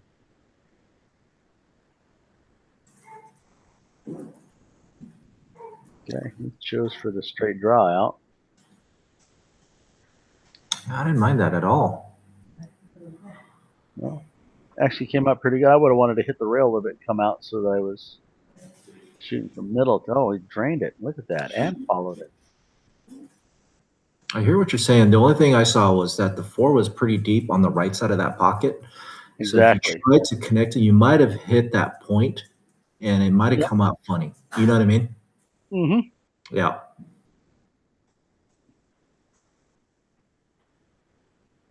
And I definitely would have had to play directly into the ball. I don't think coming off the top rail on it would have done much. Oh, wow. Did that thing look like it went to the back of the pocket and back out? Are we, do we have replay capability?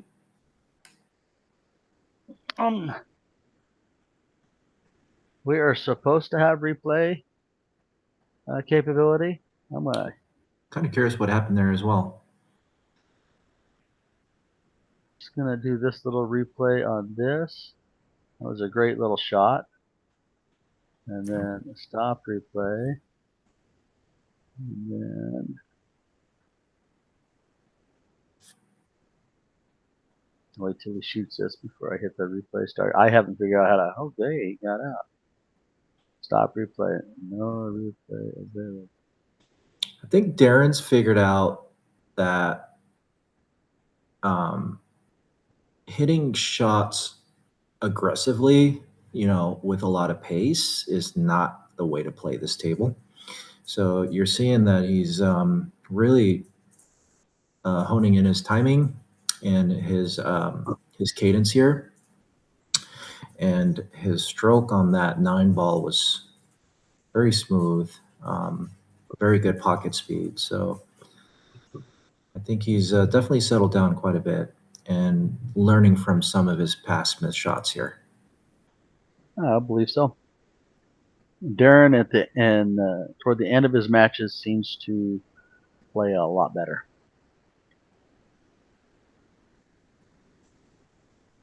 Man, his head is blinding me right now.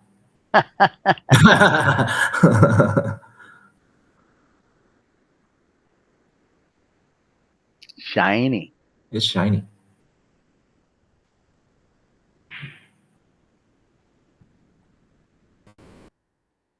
One's down. 2 dresses up okay. Got a control shape to the 3 on this. I'm going high inside here. What about you?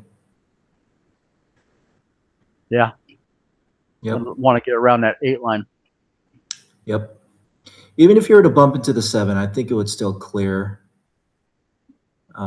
to get a shot on the 3, but you're putting a lot of right English on that to be able to get over on the 7. As long as you get through this ball clean, he's hitting low. Should definitely get there. Okay, he's just taking his medicine here. But tough, right? Cue ball's near the rail. It's a pretty nice cut. And then tip position is going to be tough to get back onto the 4. Well, the 5 makes shape to the 4 a lot harder. It's right in the middle of your straight across hold line. Yeah. Or anything back up table a little bit. Yep. That's what I was alluding to there. Yeah, he needed to get to the other side of the table here. Nice shot though. Well, he's gonna snooker himself. Well, let's see if Darren brought a jump stick. He might have the right edge of this. Mm-mm. You don't think so? Okay. Mm-mm. Maybe he's swerving it? Oh, I'm looking at the 5. Yeah, he might have right edge of the 4. Okay, there it goes. Oh, it might go on the side? Nope.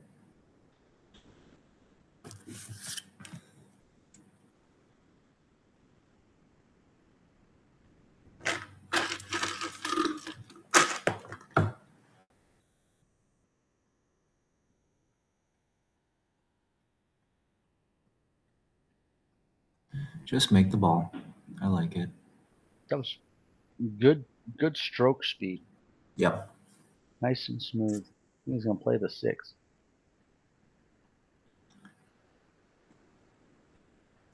Oh, went with the safe instead. Not a bad shot at all. I think he got him. At the very minimum, he would only have the left side of his 5.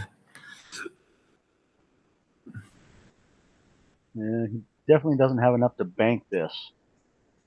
I don't see it either. Unless he wants to do like a little jump bank. Even when I go like this. Yeah, I think he's going for the jump.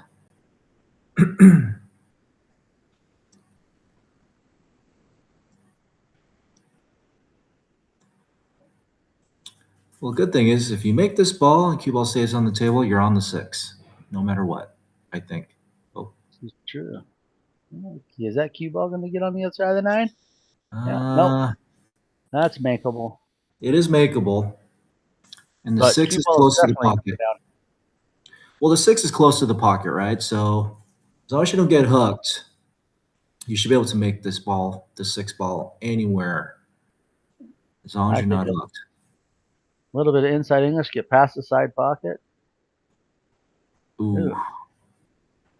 Okay. I think we're going to see another jump. I would jump from here, I think. Yep. I don't like the kick coming into either the 9 or 6 on it. Kind of got it corralled.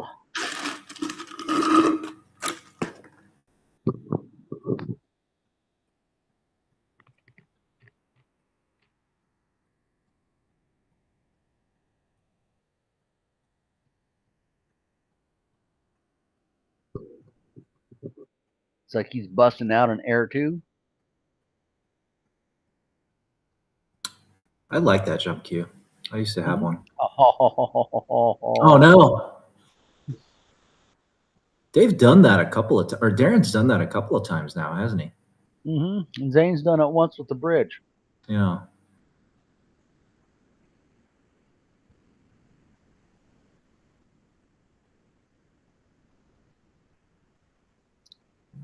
It's funny. My table is almost identical in every aspect, except I have the solid side rails.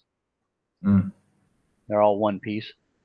Okay. I'll tell you what, that's a real bitch when you got to staple the back of the pocket around the facing. What size staples do you typically use? Well, it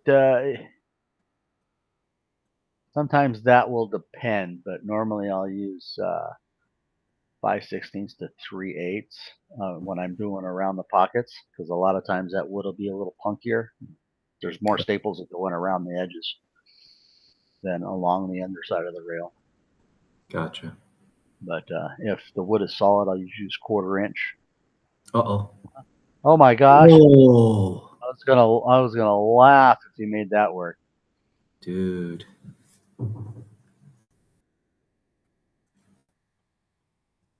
All right.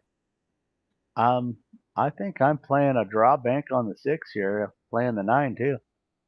Oh yeah.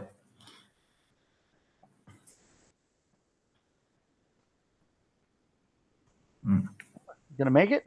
Yep. Drilled it. Good shot, Darren. I think it was a 3-way shot. Right. Yeah. Either you make the bank, or you get safe, or you might hit in the 9. All right. Yeah. I predict Darren's going to be out. What do you think? I'm hoping so. But I've Yeah. seen him miss that last shot before the 8 or before the 9 several times in this match already. Don't hit this 9 full, sir. Oh no. Ooh. Oh! Dude, I saw that ball tracking. I thought he hit it full. I'm aiming a 1/4 ball above the right point. Yeah, I would have even played that one rail. Like, I would be so afraid that I'd follow that ball in. I would have played that even one rail. Agreed. Yeah.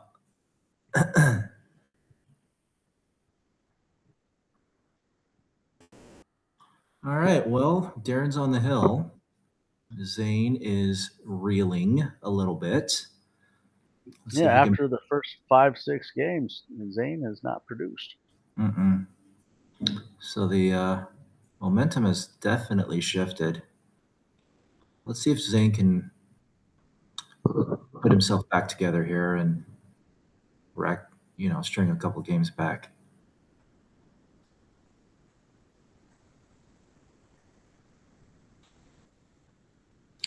I know Darren was saying something about he needs to be out of here by 2 o'clock, so I'm certain he wants to end it here.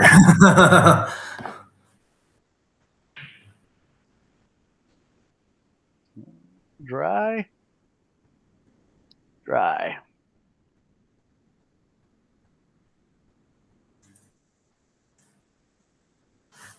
You're down off of Getchell? Yes. It's Lake Stevens, but It's a Lake Stevens address, but Granite Falls School District. Okay.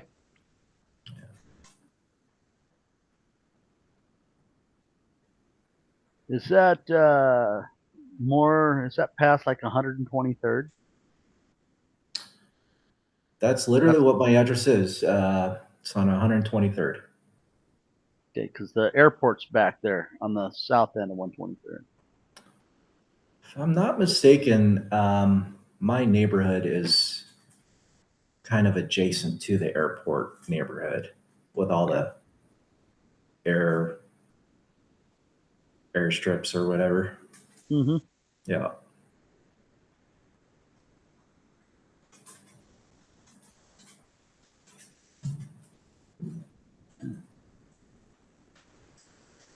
Darren drilled that one bank. He comes here, spins around the 7 a little bit. Let's see how thin he can cut the 3, huh? Yeah, it's going to be moving a little bit. But if he puts his ball down, he should get on the 4 into one of the side pockets here. Oh, okay. Yeah. Zane with an opportunity to get back in it. I'm going one rail here. What about you? Absolutely. I like Yeah. the 4 on the side. Yeah.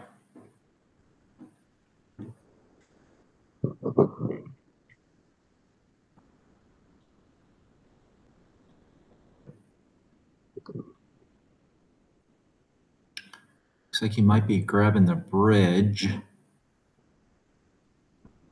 Nope. Oh, maybe he's going left-handed. He's going left-handed. All right. Taught myself to play a little left-handed pool when I was younger. Yeah? How proficient did you get at it? I got proficient where I have run tables with my left hand. Ooh, I like that. But it was more of a, all these old farts are calling the bridge the sissy stick. Hey, I don't do that. And I said, well, you know what? I'm just gonna switch hands. And the sissy stick? God, what? Yeah. What? That's what they called the crutch, was the sissy stick. Oh God! All right, okay, all right, you old farts. And so, Testing your manhood a little bit, huh? That's what the old farts did to us young guys. Oh jeez. So then I Oh my goodness. started hitting with the left hand. When I was younger, 14, I shattered a hip socket. And so as I was healing, I had to start doing stuff to rehabilitate, started doing a bunch of hacky sack, started to work with my left side of my body a lot. And one of my goals before I finished high school, I wanted to teach myself to throw a football with my left hand. And I got really good to where I was accurate up to about 20, 25 yards with my throwing a football with my left hand. And I just realized, it's just not that much different. Just I seem to focus more on my mechanics when I shoot with my left hand. Yeah. And it just always seemed to be there. When you get in, when a left-handed shot's a lot easier. I've whipped that out so many times and then got out. It's a tool. For sure. You gotta always add tools to the toolbox there.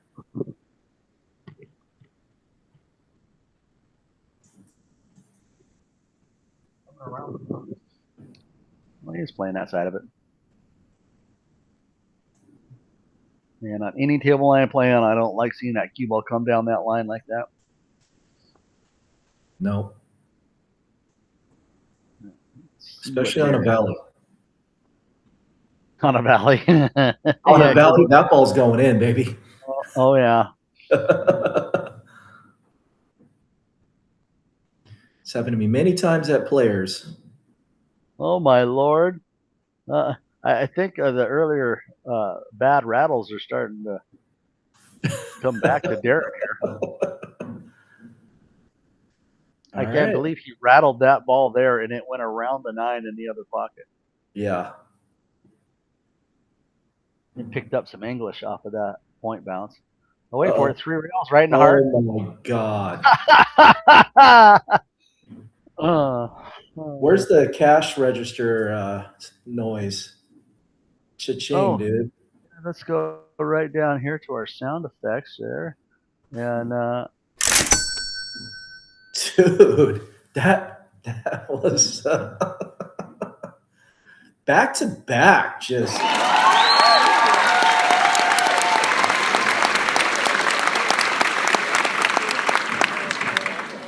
oh my absolutely god! goes for the bank. Oh, No! Holy Wow! yeah, dude. Okay, all right. What the? Oh my god! Yeah, shoe chain. Let's go, baby. That's exactly what happened. I like Shusheng. Shoe chain's the man. That's my He's- that's my boy. He's got a great attitude. Did you hear he won that Pagulayan shaft? I saw that. Out of all the people in the world,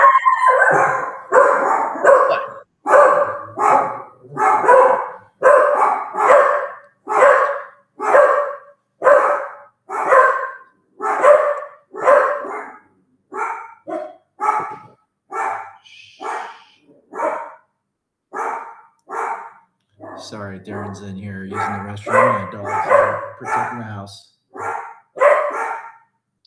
I can only assume you've got a little side room after you're downstairs where the bathroom's at. Yeah. Now, is this just you got a one-car garage here?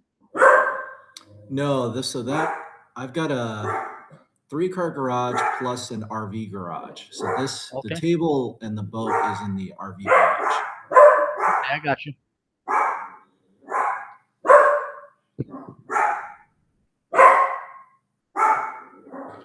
My dog just got back from the vet, so he's got a cone around his head, and he messed up his toe, so he's got a cast Band-Aid thing on his leg. So I'm like, dude, you're not protecting nothing right now. He's a fierce dog, man. I'm telling you. What's that? He's a fierce dog. Just be careful. Sorry this is taking so long. Oh, hey. Dude, those last 3 shots, dude, those were amazing. I mean, it's unfortunate you scratched there, but that was... Yeah, that was the only one I was trying to bank.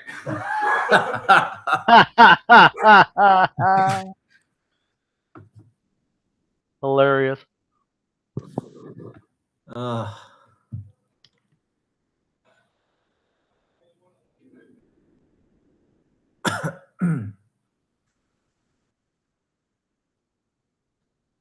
He's got to put his shoes back on. Being in an Asian home, got to take your shoes off coming inside. I've dealt with that. I have plantar fasciitis. Oh. My feet aren't. He actually told me, he says, you should probably never walk barefooted again, and don't jump off of anything higher than nothing. Yeah. Don't jump on my feet. I mean, I literally, when I'm on target, I will ice my feet with a 20-ounce water bottle frozen.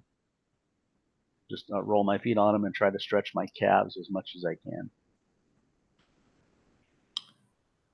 Not sure what sort of symptoms you experience with plantar fasciitis. Is it pretty painful? Sounds painful. It does. It gets painful.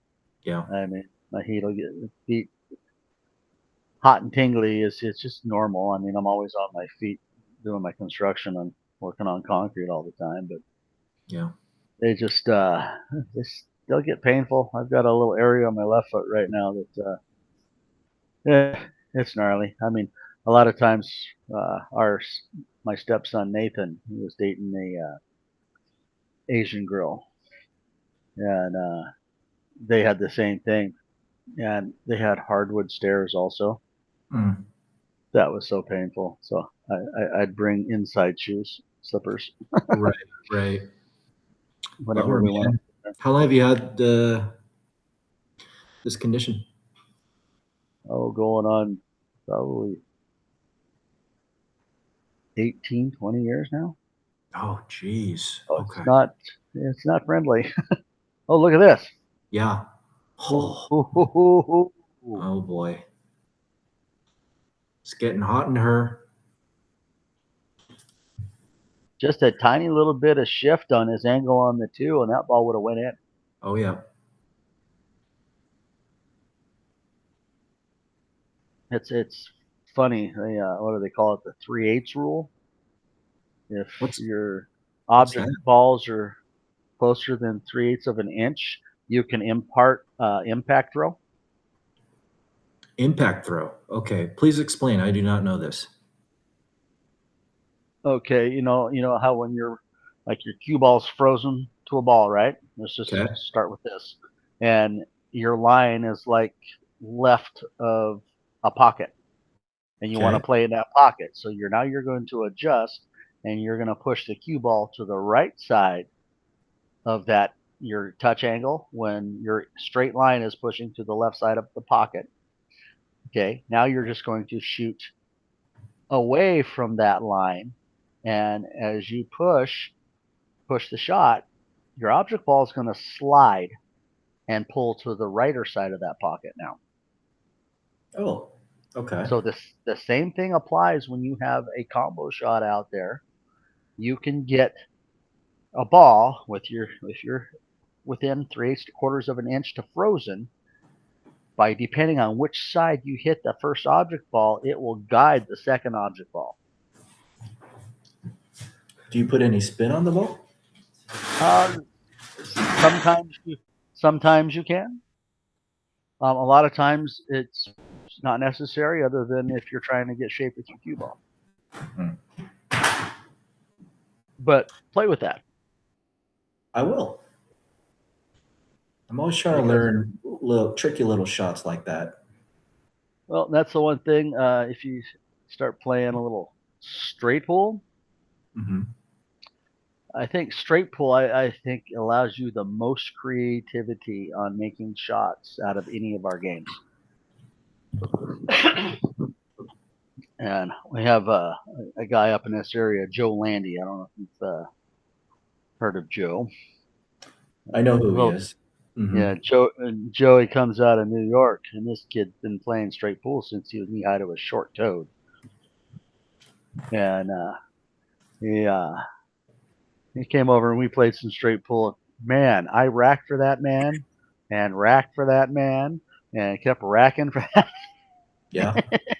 And just he shot one way in the rack. This is how I just started learning. I says, dude, you pay attention to how the balls go, and it helped in one pocket also on making funky shots out of the stack. Nice bank. Okay. Now, so you're going to play this a little bit of outside draw and try to get straight up on the 9s, and you go just inside and one across. Let's see. Yeah, I know a guy. Oh, wow, he just banked it. He said, screw this. Well, see what time is it? Oh, man, he's late. It's like, I got to go. Don't miss this one. Oh, my God. Okay. But look how the pocket spit the 9 out like that. Yeah. Yeah, I know a guy that plays down at Players, Mike Dooley. Do you know him? Oh, Dooley is one of the largest wastes of pool talent that I probably have ever witnessed. Dooley is a man that, I mean, he would, back in the day, he would sit and line up balls on the side rail and practice the double kiss to the corner, making it. That's literally what I was going to tell you. So one day after the Players tournament, he and I decided to play some one pocket on the Valley. And he was showing me all these cool double kiss shots. And I was like, dude, I never even thought of that. And he was just, I just thought it was so cool, like learning from someone like him, like all these weird little touch shots like that. And oh yeah, you could pick his brain for days and days and days and days. And he's all about showing you all these cool little shots. And I was just like sucking it all in. But Darren Morgan has taken this down. Yeah, should I go out there and congratulate them, or what should I do here? Sure, go out, shake hands. Zane's already handed over the money, and I'll close this out, and then you can shut down the stream. All right. Thank you, Jason. Yeah, thanks, John. Yep. All right, this is Jason Fick with Distinguished Billiards. Darren Morgan has defeated Zane Morrison with a score of 10-7. And after being down 5-0, Darren's going to take home the 200 in the middle here. And everyone's packing up their gear and getting ready to head out. John's going to go out and shake hands with everybody. This is Dibs Action Group, brought to you by Distinguished Billiards.